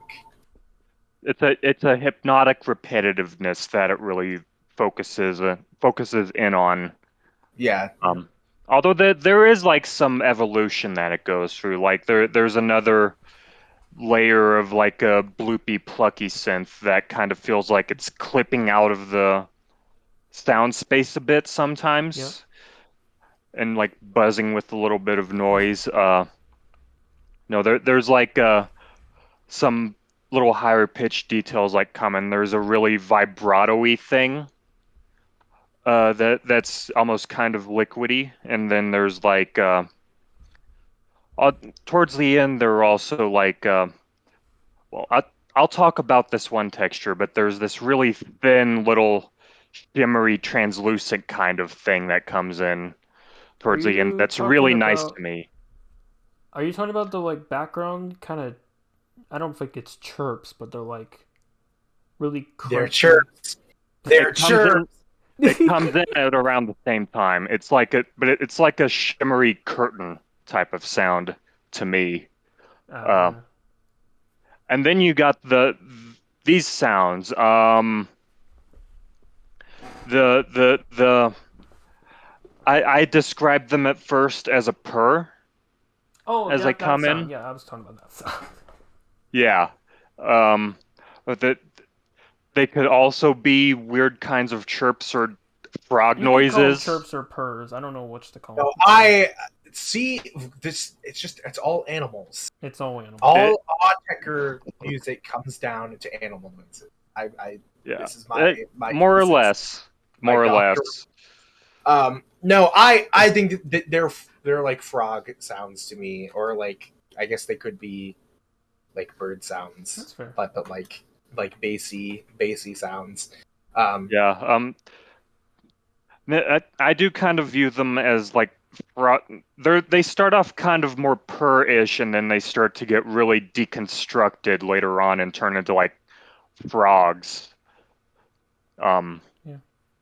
Yeah, and the outro is just like those sounds being deconstructed and bent out and warped, and like this pool of the liquidy synth and these weird tightening sounds, and especially like those low bassy just washes of doom that roll over everything. With like this freaky pitch bending. It's really fucking good. It's definitely one of my favorite outros on here. Yeah, and this song in general is just it's easily my favorite up to this point in their entire catalog, to be honest with you. Really? Go ahead and crucify me, hey. people, but that's how I feel. That's valid. That's valid. I mean, I think I like Cichli and Yolquin more, but it's up there. It's like number 3 at this point. That's fair. I don't super connect with it extremely hard like you do, but it's a really, really strong track for sure. Yeah. And then it has a little bit of a Tewe-esque glitch moment at the end. That's a little nice send-off for it, and a little bit of ear destruction after you've been treated to all these pleasant noises. Yeah. Yeah. Okay. I'm really glad that it affects you that hard, Amity. That's really good. Yeah. It's space to be owned. It is very awesome to have an emotional connection to a song, especially that one. I mean, I think that's the only song, or one of the only out of like maybe 3. I would probably give a full 5 out of 5 to on this for sure. Based. Very cool. Here we go into the closing track of Chiastic Slide. Nuane. Yay. Okay. You sounded so unenthusiastic. Do you hate this song? I am enthusiastic for the song, but I am entering this path with caution Okay. because Yeah. I know we might not fully agree on this one. We've historically had some opinions about it. Mhm. Oh boy. Well, what are your Not opinions? too bad, not too bad, but okay. So, Nuane, I'm just going to start off by saying that either Cichli or this one is my favorite song on the Yeah, album. I figured. Um, That doesn't surprise me. yeah. I really love this song a lot. We'll get into it. It has a really unique atmosphere for me that I will attempt to describe for you, although I'm probably gonna fail. First off, just first off, the first sound we hear, where I want to start with this. We got a beat that's probably in some fucked up time signature. Everything Yeah. is fucked up time signature. This is one of the fucked up time signature tracks. Yeah, I think it actually is. I think I've seen legit confirmation, maybe. But it's really grimy, really deeply textured. Like the other beats on this album are like beyond typical for Autechre at this point. Well, it is typical, but beyond anything we've heard before. And it has like kind of an even rhythmic grid, but it's really off kilter because it has all these different textures that alternate with each other in like unpredictable sequences and combinations. Uh, it, it's really shifting and shuffly, and it's groovy, but it really throws you off at the same time, even more than the other tracks do. I feel. Um, so that's cool. It's one of my favorite beats on the album. Not my total absolute favorite, but then we get the reason that this song completely owns me. Uh, the fucking atmosphere that is created by the synth layers and the melodic aspects of the song, like, you know, just from the very start, you have this super eerie, bassy line that's just doing like two notes, but Mhm. with the texture going off into infinity and the weird, creepy relationship that the notes have with each other, it's like mysterious ass dark highway, almost not entirely, but almost like Swan's soundtracks for the blind type vibes for me. It's and that is like one of my top albums of all time. It was my unquestioned favorite album of all time for a long, long time. It doesn't quite Until reach I the height. happened. Until I happened. Yeah, until natural snow buildings happened. Yeah. But yeah, it doesn't quite reach that height, but it's this really fucking dark, eerie, nocturnal, mysterious feeling that just seeps through everything in the song for me. It's so good. It's so good. Uh, you got some corruption of the drums occurring. They get increasingly fucked up as we go on. Mhm. For sure.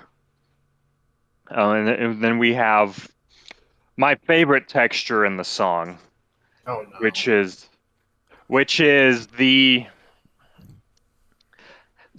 squelchy, liquidy, acid base like thing.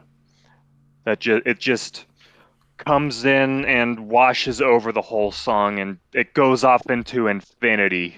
And it just it has that fucking atmosphere to it. It's so good. It immerses me, and it just really clicks with me. It's one of those really special ones. Oh God, best sound ever. Soundtracks for the Blind, Mystery of Existence, Sodium Lights Void. That's what I said about it. Oh my god. Yeah. You are. Are you talking about the cavernous impact? Sort of like. No, they're talking about the acid base squelch sound. Oh, okay. Yeah. Yeah. Yeah. There's like some other synths that come in. There's like this eerie fading in one that's kind of shining. There's kind of a shattered, glitchy one, I think, and it. I described another one as ambiguously peaceful but strangely majestic. I don't know if that communicates anything. I'm gonna be real with you. It does not. But no, it's good. One of my favorite synth sounds is like it's sort of liquidy and bloopy. It's like a panning one. It's the one that goes from side to side super quickly. That I'm going to be crucified for this comparison here. You just get ready for this, Uh-oh. but it gives me kind of a filmmakery vibe. If you happen to know that artist, I don't know if anyone out there would. I don't know who would be watching this fucking video, but it just has it's almost synth wavy, not but in like a good way and not a shit way. No, you are right. This is the best synthwave track of all time. Unironically, like I actually agree with you in this case. I actually do think you both are. There is that one synth that makes this sound like a fucking synthwave track, and it sounds yeah.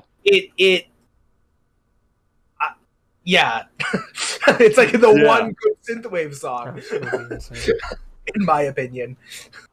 Yeah, and that's the atmosphere it has. It's we're still in the first half. But you're still on the first half. God, this is horrible. But no, it's just synthwavy, dark highway, transcendent drive into the divine city, fucking insane atmosphere.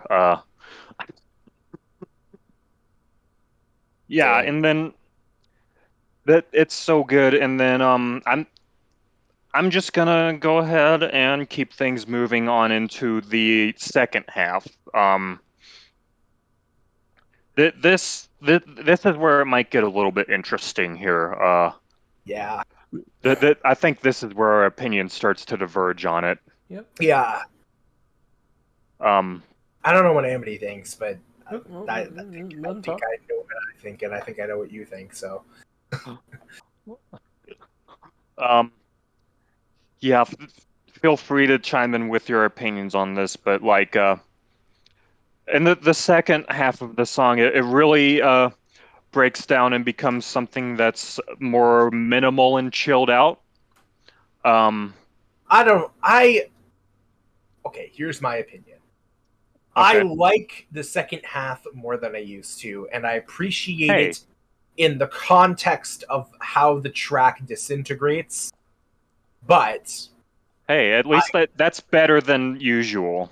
I think I would I think that the first half, the kind of climax part that it reaches, and just kind of like the 5,000 fucking gigantic layers that are all creating like this god tier synthwave track. Better than anything else in the world. I wish that were like the bulk of the track. I wish that it kind of it stayed in that sort of spot for longer, or even built up even more, if Autechre wanted to.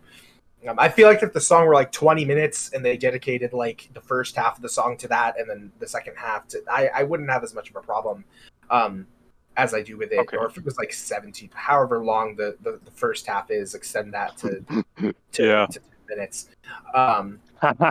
Yeah. But it just feels like it gets cut a bit short. I actually don't really disagree with that too much. Yeah. As much as I like the song, I do think it would be fucking amazing if they extended the first half a bit more, because like it's god tier synthwave. Yeah, for sure.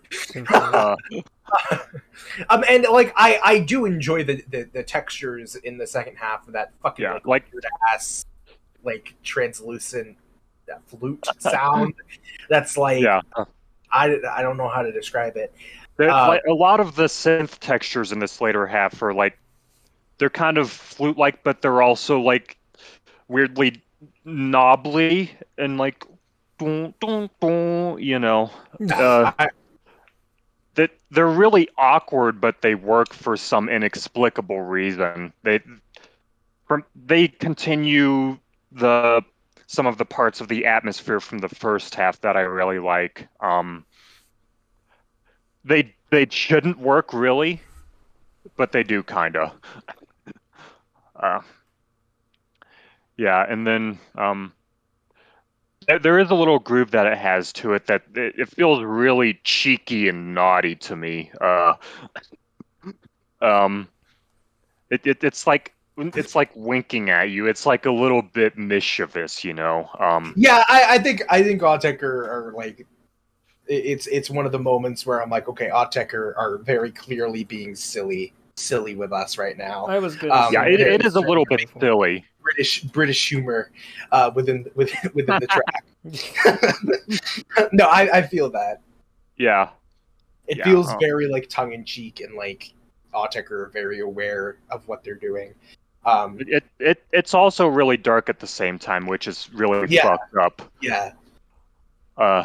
Autechre magic. As opposed to Raven. And then as opposed to Raven magic. Well, I do my best. I don't think I can compete with Autechre magic, but I try. Yeah, it's got like these weird little like clusters of marble type sounds. Like clusters of marbles just impacting the soundscape. It's got this weird whooshing up or zipping up type sound, like or like rubbing a nylon coat type of thing. It's pretty fucking weird, pretty cool. You know it. What did I say about it here? I said something really entertaining about this atmosphere. Oh yeah, that's what it was. Soundtracks for the Blind, Night Field outside Denver Airport, finding the underground conspiracy UFO base type shit. I think that I don't know if that makes any fucking sense, Denver but Airport, that's everybody. like it does make a little bit of sense. Denver Airport. You two have a history with Denver Airport. History with that. Yeah, you have two different histories with the Denver Airport. Both of them are fucked up. But it's just like that really kind of dark, mysterious atmosphere. Then there's like, then the little grainy details go really sicko mode for a little bit, and God, are we already getting to this part? Yeah, like the outro song, the best part of the song. I don't disagree. So here's my I don't know if it's the best part of the song, because I think the part where all the elements in the track all coming together and being insane are fucking fantastic. this outro, I don't know how to describe. I don't know how to explain the emotion. But it's like this malfunctioning typewriter or something, or like a printer that's just like I glitching. described it the exact same way. I called it a printer. I might have called it a printer before, and I might have imprinted that image on your head. It also literally just is kind of a printer sound, straight fucking up, you know. It is. It's like paper like getting stuck and like getting like written on like in just crazy fucking letters. Yeah, and it's like this really unpredictable jittery sound that's like this constant shifting stream of tiny like printing noises. Mm-hmm. It doesn't really ever feel like it repeats, which is cool. It's like no, it doesn't. It always feels like there's like variation within the glitch. Yeah, it's so cool. It's so cool. It gets at my bull of heaven nerd fan brain a little bit. Yeah, Amity. Yeah. Yes. Anyway. Yeah. It's my favorite part of the song. I particularly love the way that the song. I love how it has the bass line has that little melody that it does throughout the entire track, and then at the very end, it gets stuck, and it just drones on like this one note while it's in the typewriter printer void.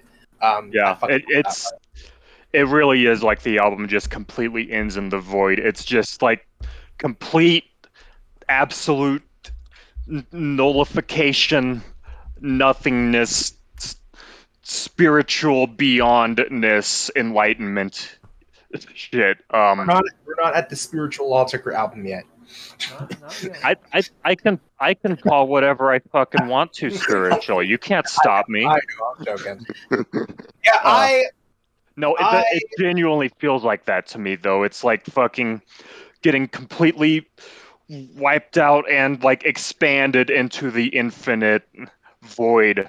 It's the perfect way to end the album, and it goes on for so long too. Yeah, it's like 2 minutes of just this shit, just completely obliterating your entire existence and experience. I actually listened to this twice when I jammed it last night. I listened to the whole thing twice. Whole album, just or the track. The little printer noise section at the end. I specifically went back for another round of printing. Awesome. I hope you had a good time. It was very good. Either Cichli or this is my favorite track, for sure. But this is like, the outro of this is my favorite moment of the album, and like maybe one of the best Autechre outros they ever did in the entire discography. It's so fucking good. I know that's a hot one, but I genuinely feel it. Nah, I love the outro too. What does Amity think of this track? Amity has not said a single word, which makes me think that she thinks this track is complete garbage. No. I just I like this song a lot, and I think I liked it a lot more back in the day. Mm-hmm. But okay. Honestly, it's going off me just a little bit. It's a bit of a grower off. Yeah, I feel similarly too, but that's valid. It's mostly the second half.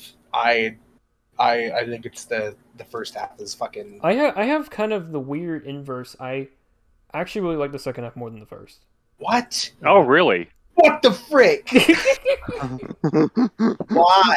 Because the first half just feels more of that Calbruc Cipater type shit. It is kind of similar. And then the second half kind feels of similar. Really, like this really playful, unique whistle jam thing, and I just think that's more distinct than what the first half has to offer, in my opinion. Oh, that's an I interesting take. I respect that. I don't. I mean, like, I respect it in the sense of I respect everything, but I don't respect it in the sense of like I completely disagree. I mean, you can disagree. It's fine. But I think it feels like a culmination of everything on the rest of the album. Do you not think that a closer is allowed to feel it can in do some that. I part just really prefer it sort of, stand out as a result. but it does Okay. because it does it in a different way. The percussion, the Cipater already fucking has like a normal beat, and this track has a fucking insane sicko beat. Right, with like very similar textures though. What? I Okay. don't disagree with Amity there. They are pretty similar. The textures are based. That's the thing. They are based. They are big. I'm not saying they're bad. I'm not saying any song on this album sucks. I'm just saying the ones that, you know, aren't as distinct to me just don't come off as like their own, you know, little piece of musical content. That's all it is. And when I hear the second half of the song, you like the holy ones that shit, really this is stick more out what from I the was typical. hoping for, in terms of just being different and like Right. having a different vibe. Yeah, I understand that. Yeah, liking the more unique moments that break from the template of the album.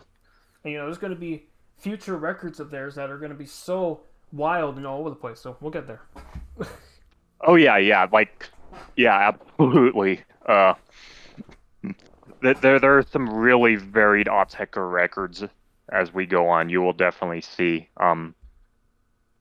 I think it's interesting how you two have like opposite inverted opinions on it. Yeah. And then I'm just the completely insane weirdo stan. Yeah. Well, I think all three of us at least agree that the outro is based. It is which based. is all Yeah. Okay. Yeah. The outro, the thing I always wanted us to agree on more than anything. Yes. All right. Is that all? Does anyone have anything else to say? Yeah, that's about it for me. All right. So We final made thought. I want Amity to go first. I want to know your final thoughts on this album Yeah. Okay. overall. I'm sure this is obvious by me joining, but this is the first Autechre record I can say I love, and all the old heads are sitting there crying. I'm sorry. I actually think this was the first album where some people started to be like, "Whoa, this is too weird for me. Yeah, I'm not sure I'm liking this people anymore." left past this point.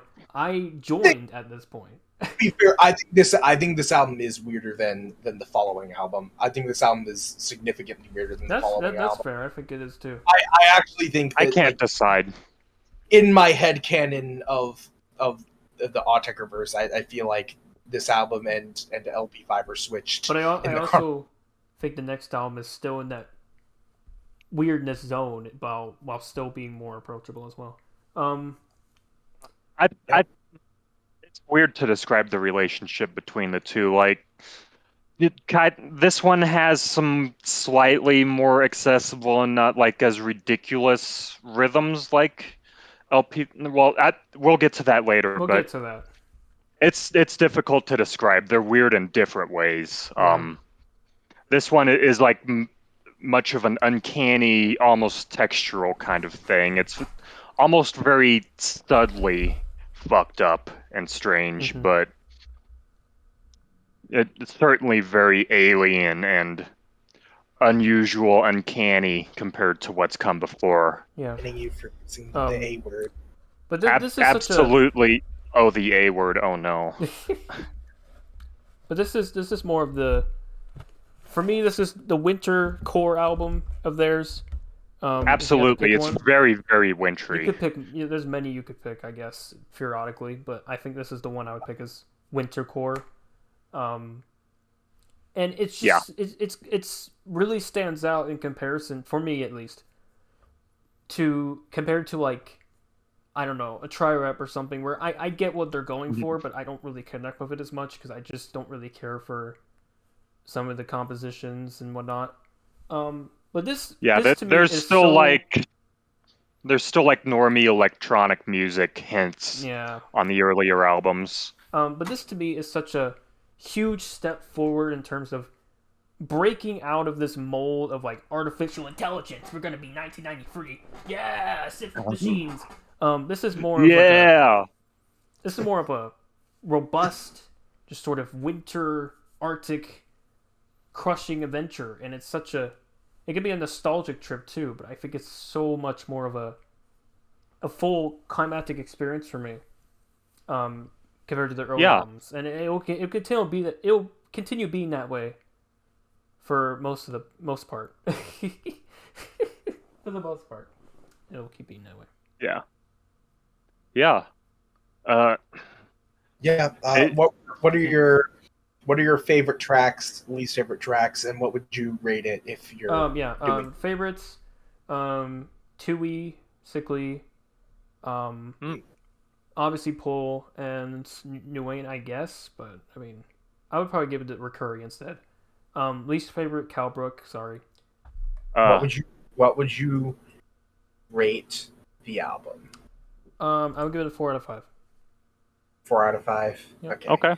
And you do the you only do the whole numbers. I just do whole numbers, Yeah. and I just do 3, 4, and 5. 2 and 1s are kind of in my brain. So. Okay. Cool. What about you, Okay. then Raven Nerd? Yeah. I'm gonna have probably a lot more favorites than least favorites. Oh God. Favorite tracks. Cipater, my lovely. Rettic AC, my textural beauty, underrated. I don't know if it's underrated really, but I love it, and it's a weird one. Cichli, of course. This Cichli is one of my 2 absolute favorites, along with Nuane, as you know. I'll also give a shout out to Hub, even though you'll destroy me for it, and Recury as well. I should have shouted out that one as well. Recury, You're crazy. it's good. What about Recury or Hub? Recury or Hub? Which one would you shout out? For me? Yeah. I mean, probably Recury overall, but yeah. Okay. That based. Cool. My least favorite. Oh no. Oh dear God. You've left like 2 tracks. Yeah. Both of which will get you banned for saying them. Yeah. So. You failed. I failed. It's okay. Oh. It's okay. You can say Calbruc is your least favorite. It's okay. I said it. No, genuinely, I don't. I'm gonna have to go with Tewe. All right. Really? Tewe, however you pronounce it. It's so Tewe. close. It's so painful. I genuinely really like this song, but it's on a really high quality album. Yeah. Okay, Tewe. Tewe. Would you rate Or the Tewe. album? What's your rating? Gonna give this one a solid 9.25. Didn't you give a 9.25 to the last one? Oh no, that was a flat 9. That was the flat 9, or possibly a 9.1 if I was really impressed by Stud at the time. We are at a sharp slow increase of Autechre quality. Hopefully we can get to the 10 by the time we get to a specific album. Well, we're probably going to be going over 10, let's be real here. Yeah, we're going to need to make adjustments. This album is like constantly in flux for me, whether I think this album is like the best like early Autechre thing, or if I think it's like the worst Autechre album of all time forever. Oh my God. It was my least favorite Autechre album, but that's painful to hear. I didn't know that. Grew back on me. when I heard Try Rep click, I was scared listening to this album because I was like, I don't want it to still be my least favorite. But I can firmly say that I do like it more than Try Rep. Thank God. I think. Never mind. Try Rep is 10 times better. My problem with the album mostly lies in some of the sequencing choices. Cichli coming after Cichli is like abysmal. Like I'm sorry, Autechre, but come on, get your act together. I kind of agree with that, by the way. As much as I like Hub, I think it's weird that it comes right after Cichli. Yeah, it's just an absolutely bafflingly weird, not good take. Sequence and choice, and it isn't helped by the fact that I think Hub is not that good. Because even if you love it, it's still pretty weird. Yeah, and then like to be fair, I'm not sure I think anything kind of good could come out. Like anything could come after Cichli and work well. So in that sense, I think it should be the closer. But I also think Nuane is a fantastic closer, at least the first half and the outro. It's a complicated. It's complicated, but it could have been done a bit better. Yeah, I think the way that Hub of all tracks after Cichli is just like it feels like Autechre is taking the piss. My track ranking, least favorite to favorite. Least favorite is Hub. You're good. Okay, and then I just want to say that the rest of the tracks are mostly very close in quality. Okay. Yeah, this is a really consistent one. Number 8, we have Recury. At number 7, we have Calbruc, My Beloved, which I'm going to move up to number 1. Wow. We have Nuane.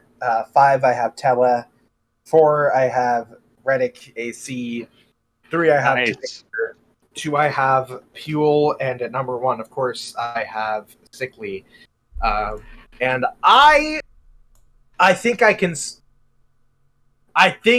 can give this album a strong 8 to maybe, depending on if I think Hub is like egregious or not.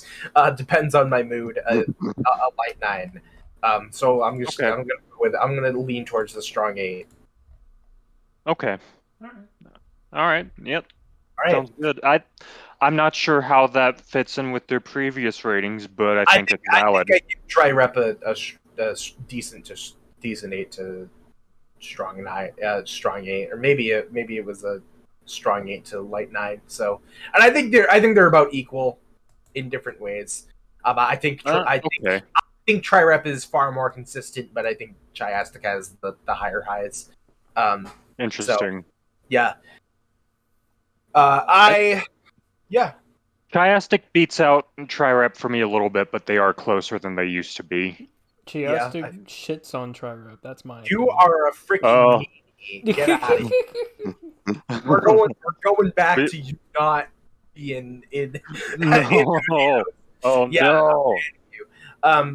But yeah, I hope y'all enjoyed listening to us bicker about Chiastic Slide for 2 hours. Yes. That was a spicy one. Next, they're going to be feisty from here on out because Amity is a cat, and obviously cats get feisty, like to fight.